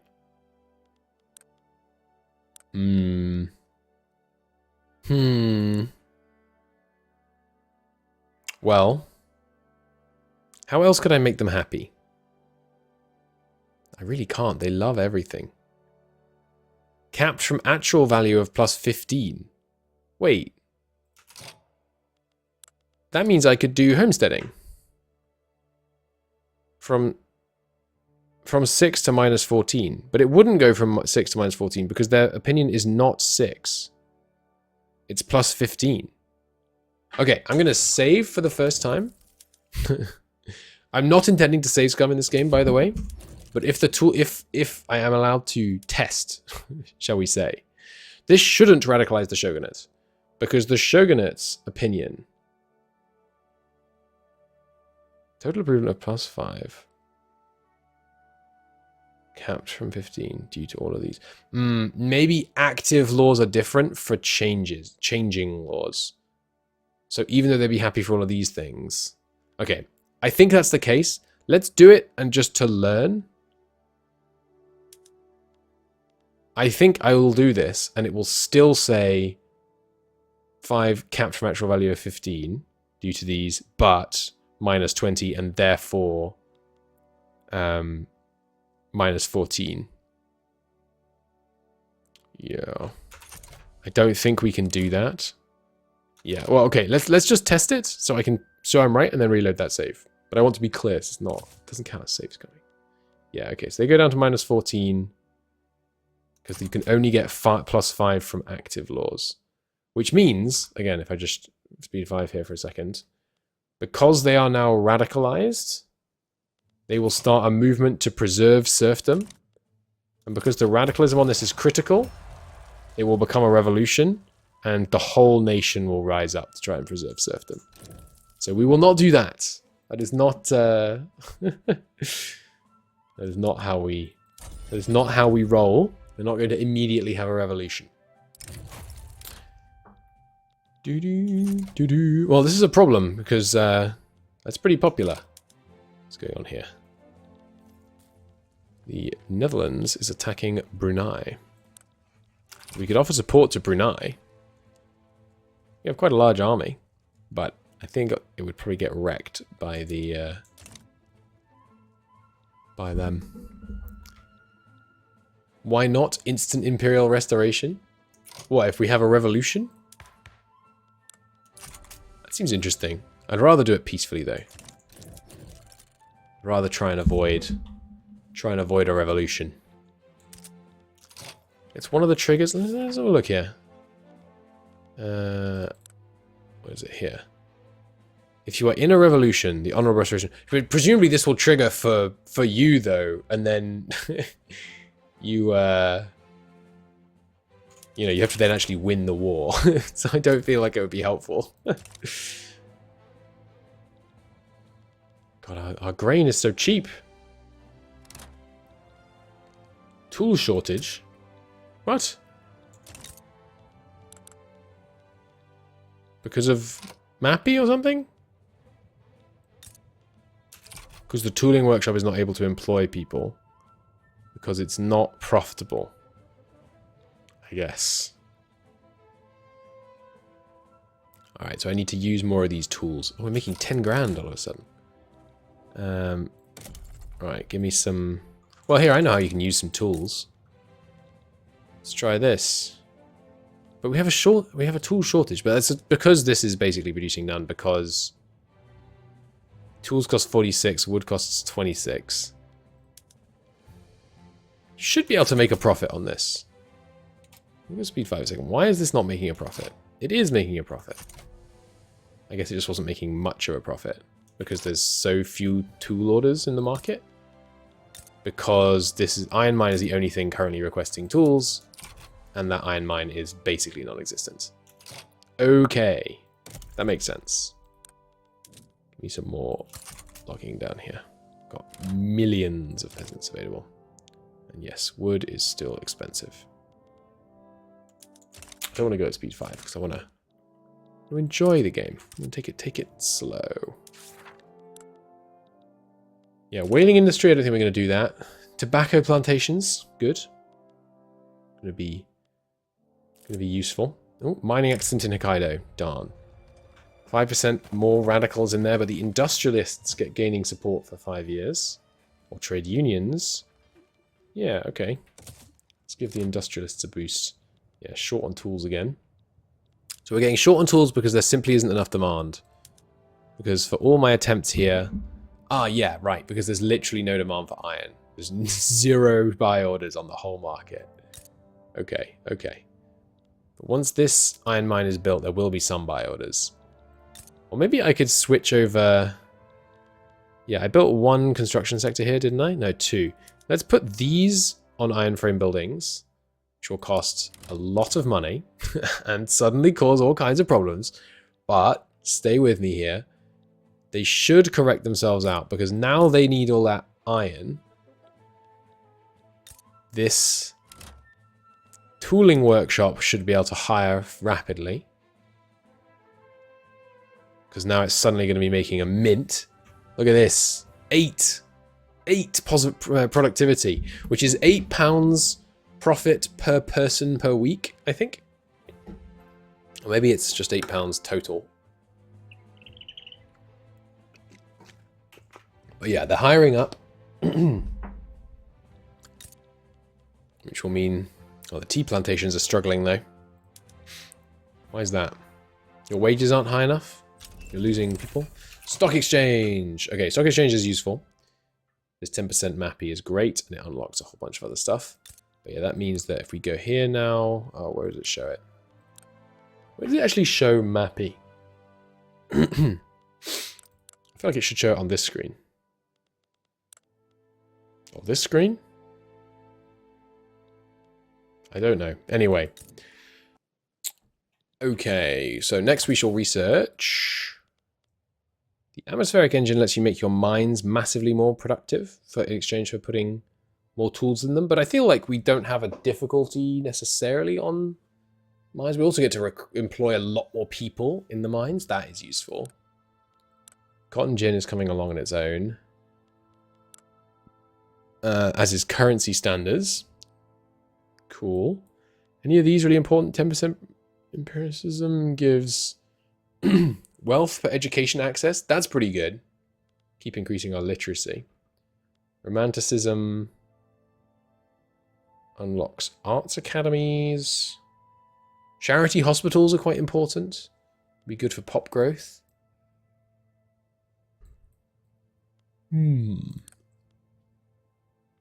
Bessemer process starts making some steel. Could be useful. Lots of coal and iron. Fractional distillation. Some more liquor. Mechanized tools would be good. I think maybe the atmospheric engine is worth it. Just because it means every mine... Basically, it means every mine we build does a lot more. Basically. Oh, hang on. This is in the next level. So here you can see this has the... This has a much higher tech cost. Where do I... You really can't see the tech cost when you're currently researching it? That's weird. But yeah, we can see ×2 due to the number of unresearched technologies from Era 1. Sorry, 2,500 ×2. So yeah, we don't want to do that. This is currently spreading. So I probably let that spread, then research lathe. And in the meantime...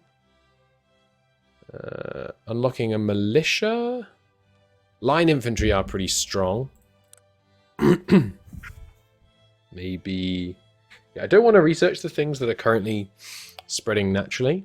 So I guess I will get empiricism. Which gives us some extra education. We're already pretty well educated, so... It's probably not the most important, but... Hey-ho. Alright, let's deal with this situation. So... Yeah, we got some fairly critical shortages, but the tooling workshops should be able to hire pretty well. 2.7 average wage. Is that good? I don't know how good that is. And you're using wood. So we should be using plenty of the iron now, which means this should be hiring up. Yes. But it has an input shortage on the tools. There's still not enough tools here. Okay, but I mean, it's mostly just waiting to hire, right? Unable to hire. Recently hired to fail to hire. Already reduced its hiring target to its minimum of 50 per week. Will not be able to hire more until the issues are resolved. And why are you not able to hire? The wages I think it just must be because the wages are too low. Which I mean... Oh, but now the tools are barely being used.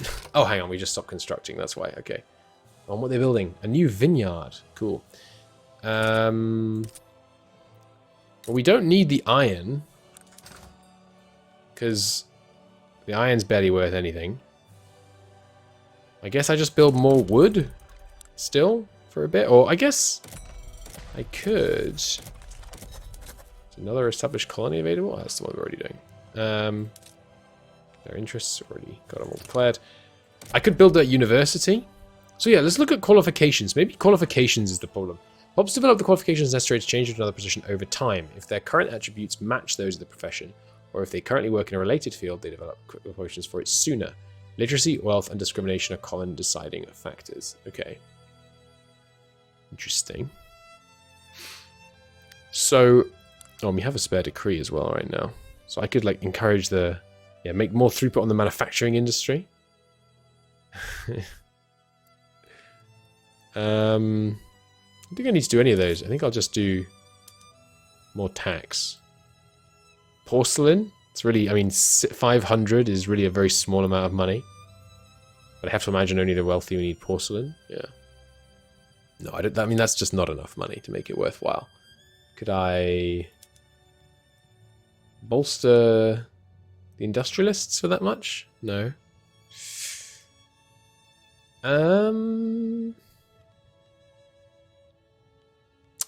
I really don't have anything to do with it, so I guess I will... Okay, here we go. More qualifications in Tokaido. Sorry, in... What's this place? Tohoku, via the social mobility. Okay. Right, but we need to build something. Well, we have money right now, so yeah, let's build a university. Do we have any paper in our market? We do. It's a little bit expensive, but not terribly. So let's build...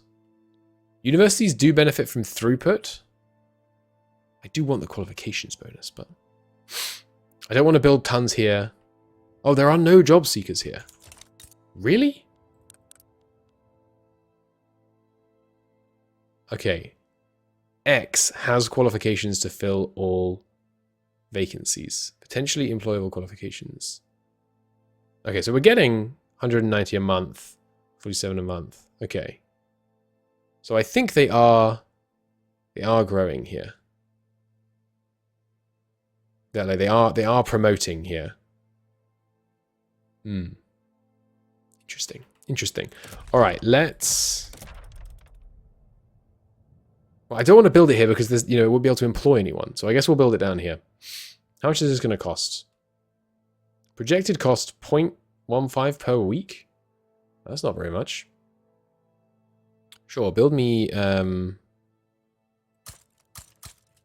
5 universities, which should give me 10 extra innovation, a 20% increase. Good. But now, yeah, all this comes back because we suddenly start using our iron again. Which means the tooling workshop should start refilling with people. It's probably just that I've switched way too early and I need to kind of more organically create demand for tools or something. But I mean, it's only 2 buildings that I've set to use tools. Yeah, they're short iron and tools. Why are they short iron? Just because the iron mines here aren't able to hire? Because there's no available workforce here? There's insignificant unemployed here as well. But if I go to build iron mines here, it shows... Oh, hang on. Now it shows 600,000 job seekers. Ah, job seekers... Okay, the job seekers is actually relative to the thing you're building. No, maybe it was just bugged. I'm not crazy, right? This showed 0 job seekers a second ago. I could have sworn. Okay, so there are a whole bunch of job seekers here. Okay, but the X is whether they have the qualifications. Okay. Okay, so if I build a university... Here, they don't have the qualifications, but here they do. Because there aren't enough clerks available in this region. Okay. That makes sense. That makes sense. Industrialists left enact homesteading because they're happy. kind of want you to stay in it because we'll get there eventually. Anyway, we're short on iron. So what we should do to be short, fix the fact we're short on iron, build iron mines, and we should build them somewhere where we actually have the qualifications, like Kanto. So let's build an iron mine in Kanto. I will try and keep focusing on here and, you know, in here and things, but... Oh, you know the other thing about Hokkaido, it's probably not... No, it is an incorporated state. Cool. But this probably isn't. Yes. Incorporated state is like coring. If it's unincorporated, it has various effects depending on some of your laws. But right now you can see they expect less, there's less infrastructure, manufacturing produces less, all that kind of thing. The tooling workshop keeps keeps getting tiny employment. I think the problem with the tooling workshop is that it's competing with other more profitable industries, like these tobacco plantations, in order to hire people. And hence it's struggling. I think that's probably the problem. So maybe I should put one in Edo as well. God, everything. Look at all these alerts. Give me a tooling workshop here as well. And actually, let's bump that to the top of the list for a second here. We'll do the universities next. Tooling workshop and an iron mine. We'll just speed up time a minute here. We're very cordial with everybody. We will want to make them like us less in the future. Because in order to go to war with people, you can't have good relations. But I think for now, just making them like us seems good. Although cordial is high enough. Let's stop improving now. Philippines could be useful. Joseon, how do you pronounce this? Joseon? Joseon? I don't know. Korea. I can't pronounce it, so I'm going to call it Korea, I'm afraid.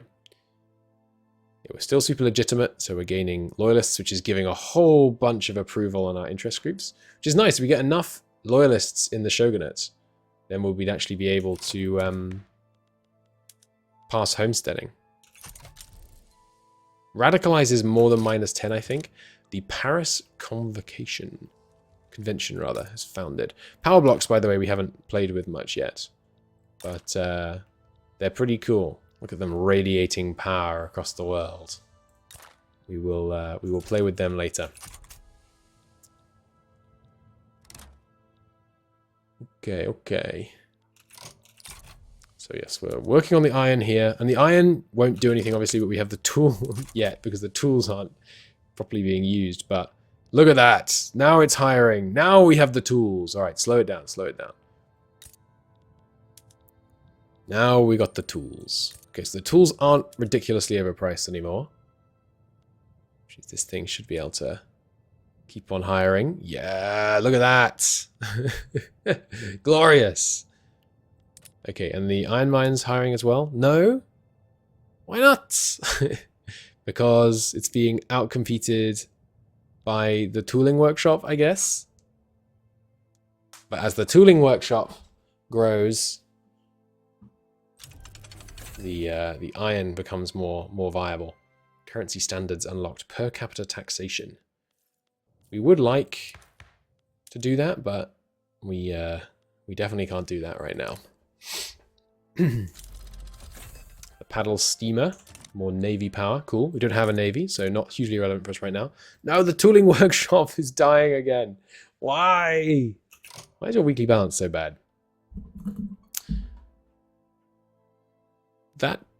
These numbers don't add up. You're making 808, sorry, each week, and you're spending, oh, sorry, 0.25,000, of course. I was thinking this was 250. Sorry, yeah, I was thinking this was 25, not 250.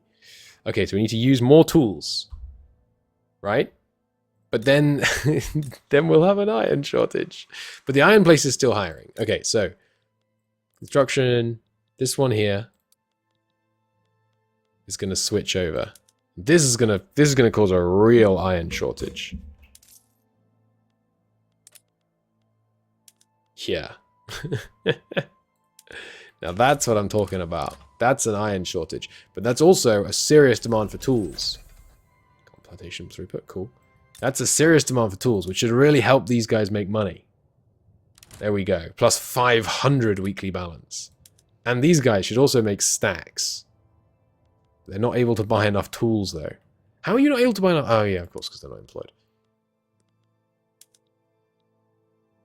It would be nice if I were designing this UI and I had absolutely no constraints and infinite money and expertise and time, and no customers to get annoyed with me.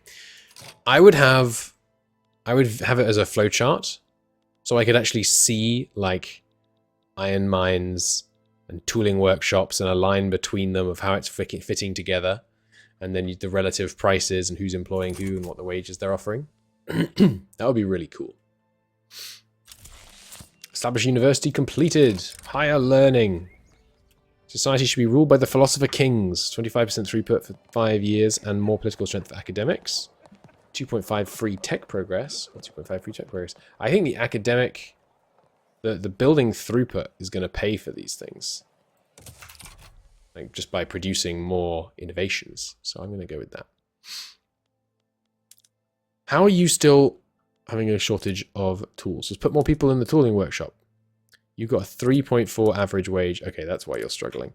Because the iron mine, despite being unable to buy these things, is really profitable and hence has filled up with hiring people first. Although, it looks like next week the iron mine will be full, at which point the tooling workshop should finally be able to hire at pace. Oh, no, the tooling workshop is full now. Nice. It's cranking out that money. We could switch to wrought iron tools. That would really compound the problem. The Japanese-Russian society formed as the result of the increase of relations. The lobby is comprised of the trade unionists and the shogunate. Oh, that's cool.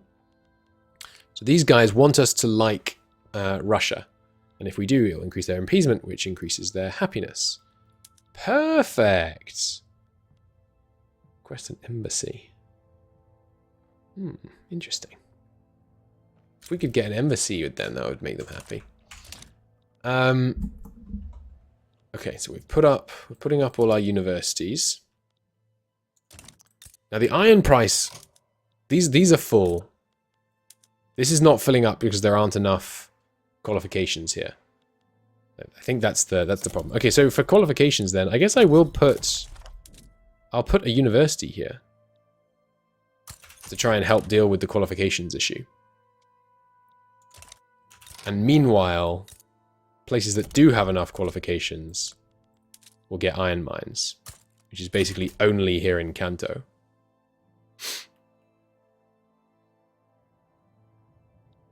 So yeah, we'll put more iron here to try and... Did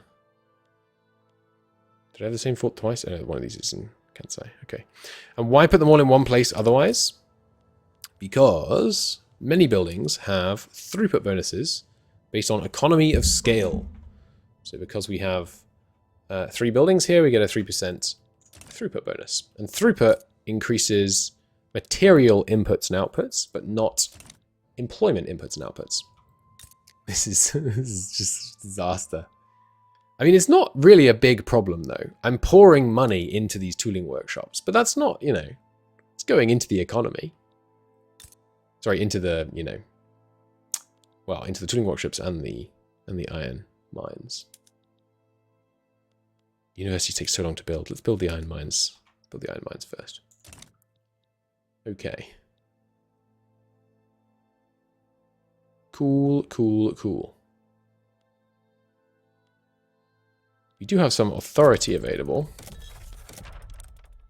We could do road maintenance here while we're building here, because it gives that 10% construction efficiency, which will help these build faster.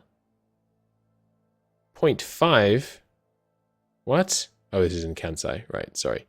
This one should be better. There we go. 11% bonus. Nice. Mighty, mighty. Okay. I should have just stuck with wood for a while, probably. Like we've really slowed down by switching to building. Well, have we though? Because we're getting all these iron mines. I think the main problem was just not knowing that we really needed to make sure we built in places that had qualifications first. Which, I mean, I should have noticed, right? There's a big X. There's some qualifications down here as well. New journal entry. I hope we already had that one. England has expelled our diplomats. Oh, that's not great. They are domineering. They view them as a natural subject. Oh, that seems bad.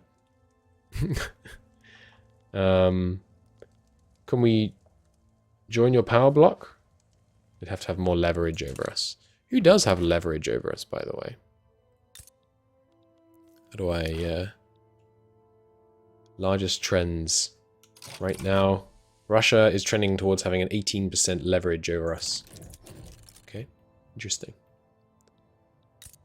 Alright. Iron Mine's expanded. So it hires up, gets its throughput bonus. But economy of scale is reduced by 50% due to the fact that it is nationally owned. It can be bought, though, right? Under traditionalism. Disable nationalization without compensation. Nationalization investment return. Plus 100% nationalization compensation. Yeah, so I think people can buy... The private investment fund can build new things, but it can also buy things that already exist. How many buy orders are there? 380. Okay. We need a ton more iron mines. There's no... Hey, so now job seekers here is 2,000. How does it keep bouncing between 2,000 and 600,000? It is based on what you select. Okay, interesting. We have a tool shortage again. How do we have a tool shortage? I guess. I thought we should also expand the tool workshops, I guess. I was thinking we shouldn't expand these until we increase the iron mines, but there's no reason to not, because this will make the iron mines even more wildly profitable by making their input goods of tools cheaper. Yes, the university here is really going to struggle to hire, but I think it's worth it to try because it will help increase the qualifications in the area. Yeah, minus 400 iron is a little crazy. I don't know. Hang on, I should have thought of this. The one in... This one should not be on. This one should not be on that. There we go. Okay. That should help. It slows down our building, though. Even when it was short of goods. But yeah, we should get a handle on the iron and then slowly move up. Rather than doing it all at once. Okay, because now... The suiting workshop is having a more reasonable balance, and the iron mines are still wildly profitable. Nice. Good stuff. Alright, I'm going to call it apart there. Thank you very much for watching. See you in the next one. Surprise. There is no next part. I played the whole game off camera. Sorry about that. Turns out I don't hugely enjoy recording Victoria 3. So I decided I would just check in here at the end of that campaign and tell you how it went. We did not achieve the goals that we set at the beginning, but it went pretty well. So as you can see, you know, the GDP line did indeed go up. Standard of living, especially near the end, we started absolutely cranking on that.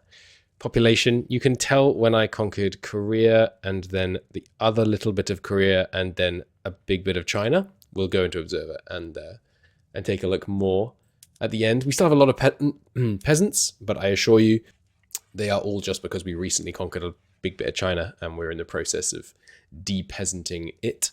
Yeah, we are 48% Japanese, 35% Han, 15% Korean, all of which are not discriminated against in our fair nation.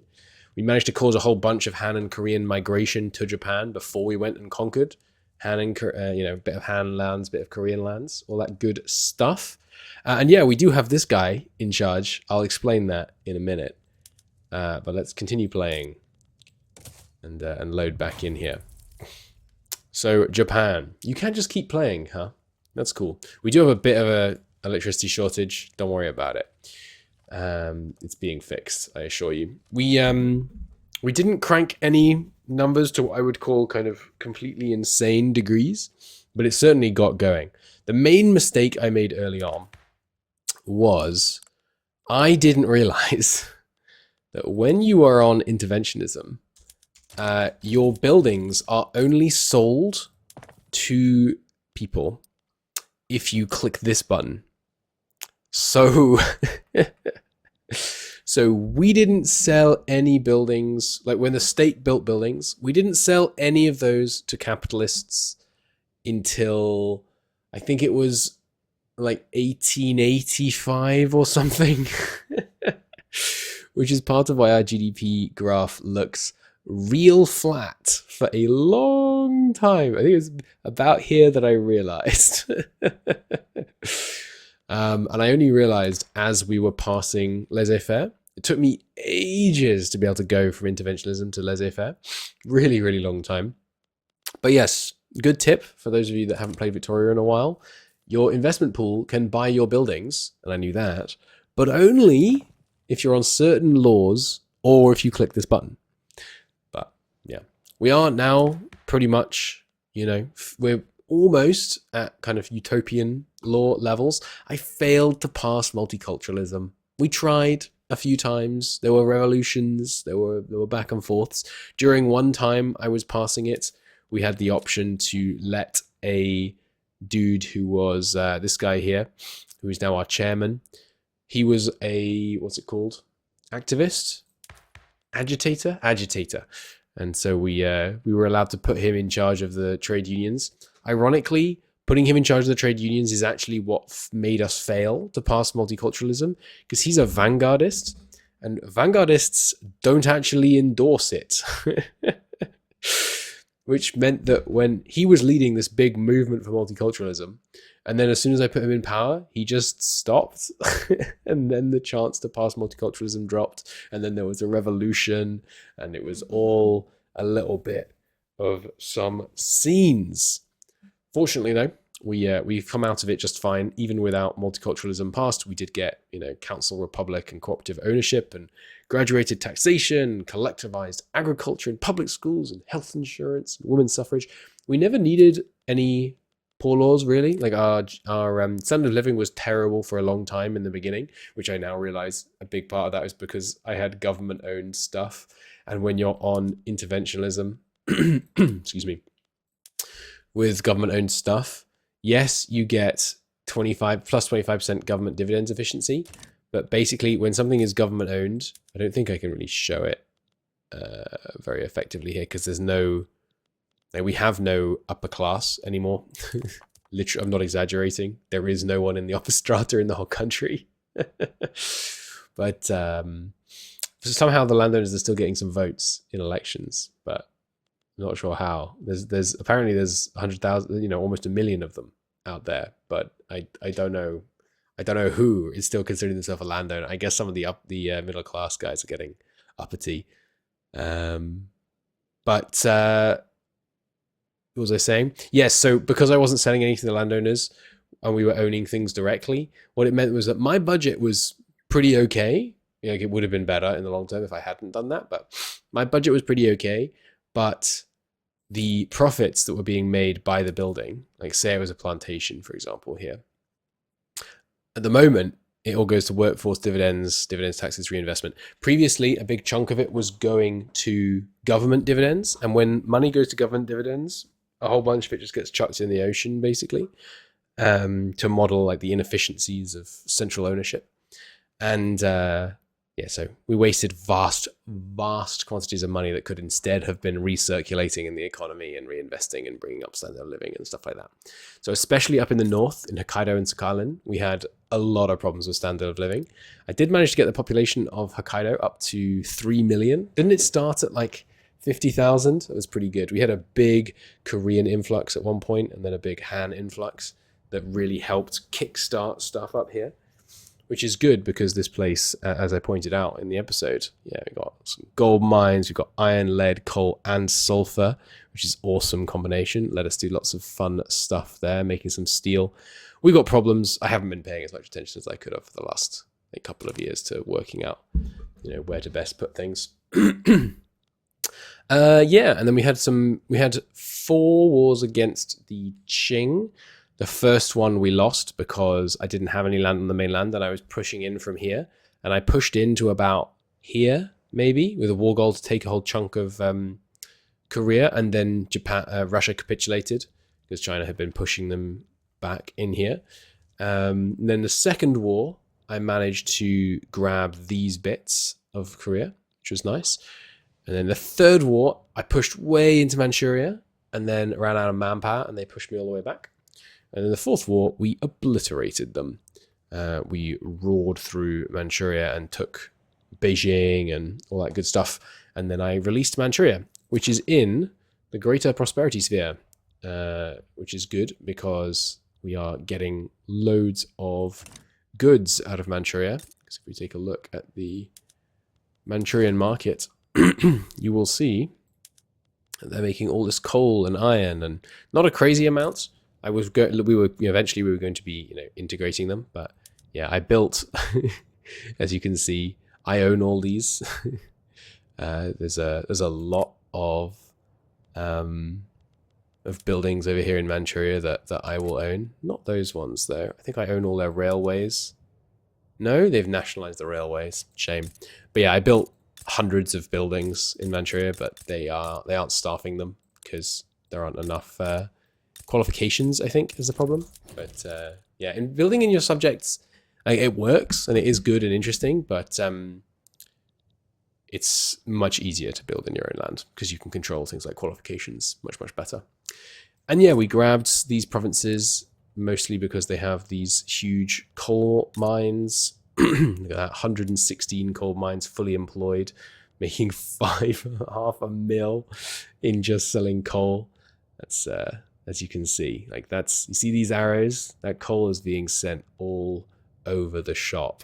We did kind of fully exploit all the coal in the area that we could, and all the iron, and all the lead, and all the oil. Oh, there's some oil in Shandong. They must be discovering more there. Yeah, and all the sulfur, and all the logging, and all the fishing. Pretty much all the fishing. Not up in Hokkaido, because the people in Hokkaido have better things to be doing. And then how did the rush for Africa go? Scramble for Africa, I hear you say. Not great. This is the totality of our African holdings. I had to fight 3 massive wars against the British just to be able to get this much. We grabbed Gaza and then pushed in here, conquered Transvaal, which did very well for us. The gold mines here making us a pretty penny at a moment where our budget was not looking great. But yeah, I fought a bunch of wars. I have pushed the British back to about here twice and never gained any land off them, but they managed to stop them taking land off me as well. They were trying to free Korea at one point. That would have been really annoying. I had the Raj on my side and the US on my side in one of the wars against the British. That was fun. We were making progress, but then the cowards capitulated. Something about Canada taking New York. Oh yes, and the Confederates have been independent for like 80 years. And I don't think they even ever had a war. I think they just became independent, which, I mean, fair play. Did they ever, I'm curious, let's see, did they ever get rid of slavery? They did. The Confederate States of America have banned slavery and are a parliamentary republic with universal suffrage. They are still on national supremacy. How about you? Yeah, similar setup over there. Europe is a little bit heinous. Here is Austria-Hungary, and oh yes, by the way, here's Hungary. And yeah, Prussia completely failed to unify up and then all fell apart and has been fallen apart. The South German Federation has been the proud owner of the Imperial Circle power block for some time now. Iberia formed. That was cool. But yeah. Oh yeah, and after our final and very successful war against China, where we took all this land and released Manchuria, they exploded. I don't know what the conditions are for that. I imagine not holding Beijing is a big component. They didn't collapse immediately though. They had a civil war, and then I think as the civil war ended, they collapsed. So maybe if they're in a civil war and don't hold Beijing for a year, they collapse or something like that. I don't know. Anyway, I've learned many of the shortcuts. Is my controlling the outliner with shortcuts is really good. I'm getting used to that. It's I was getting annoyed that I wanted to have all these goods prices visible, which meant everything was getting pushed down. But now I'm getting better at just being like, if I want diplomacy, it's Control 3, Control 5 for the army, all that kind of thing. It's easier, and same for this. Yeah, you want to go buildings rural. Oh, sorry, not really proved my point. Buildings rural. There we go. Then we can get in there. Anyway, that's the campaign. It was fun. Sorry that I didn't record all of it. It would have been, yeah, I feel like a lot of the time in Victoria 3, you're not doing very much. Like you're just kind of being like, what should we do now? Ah, yes, let's increase iron and coal, you know, and that goes on for like 5 hours, which can be quite fun. But yeah, also I did a lot of it playing at like speed 3. So game's running pretty well, by the way. I mean, this is obviously much slower than it was at the beginning, but this is like a playable speed, which I am very, it's cool. It's very good. There was one of the, I mean, there were many problems with Victoria 3 back in the day. One of the main ones was it just became completely unplayable, whereas right now, it seems alright. Seems kind of, I mean, it's not great. Could be a lot better. But, I'm sure it would be worse if we had 10,000 rather than 2,500 construction. But, yeah. Oh, and there's still $100 million in the investment pool, by the way. That's going to drain. But for now, there's still tons of private investment to be done, which is cool. Anyway, there you go. I am still going to upload this despite, you know, I'm going to edit this together with the first video, as you know, because you've just watched it. But yeah, I hope it was fun, even though there wasn't a series. Check out Victoria 3 if you bought it ages ago and haven't played it for a while. It's pretty good. It's pretty good. I wonder if I'm going to do my next series on camera at all. Like, should I do an intro with the goals and then an outro with how it went? I think that could be kind of fun. Maybe I'll do that. Anyway, fare thee well.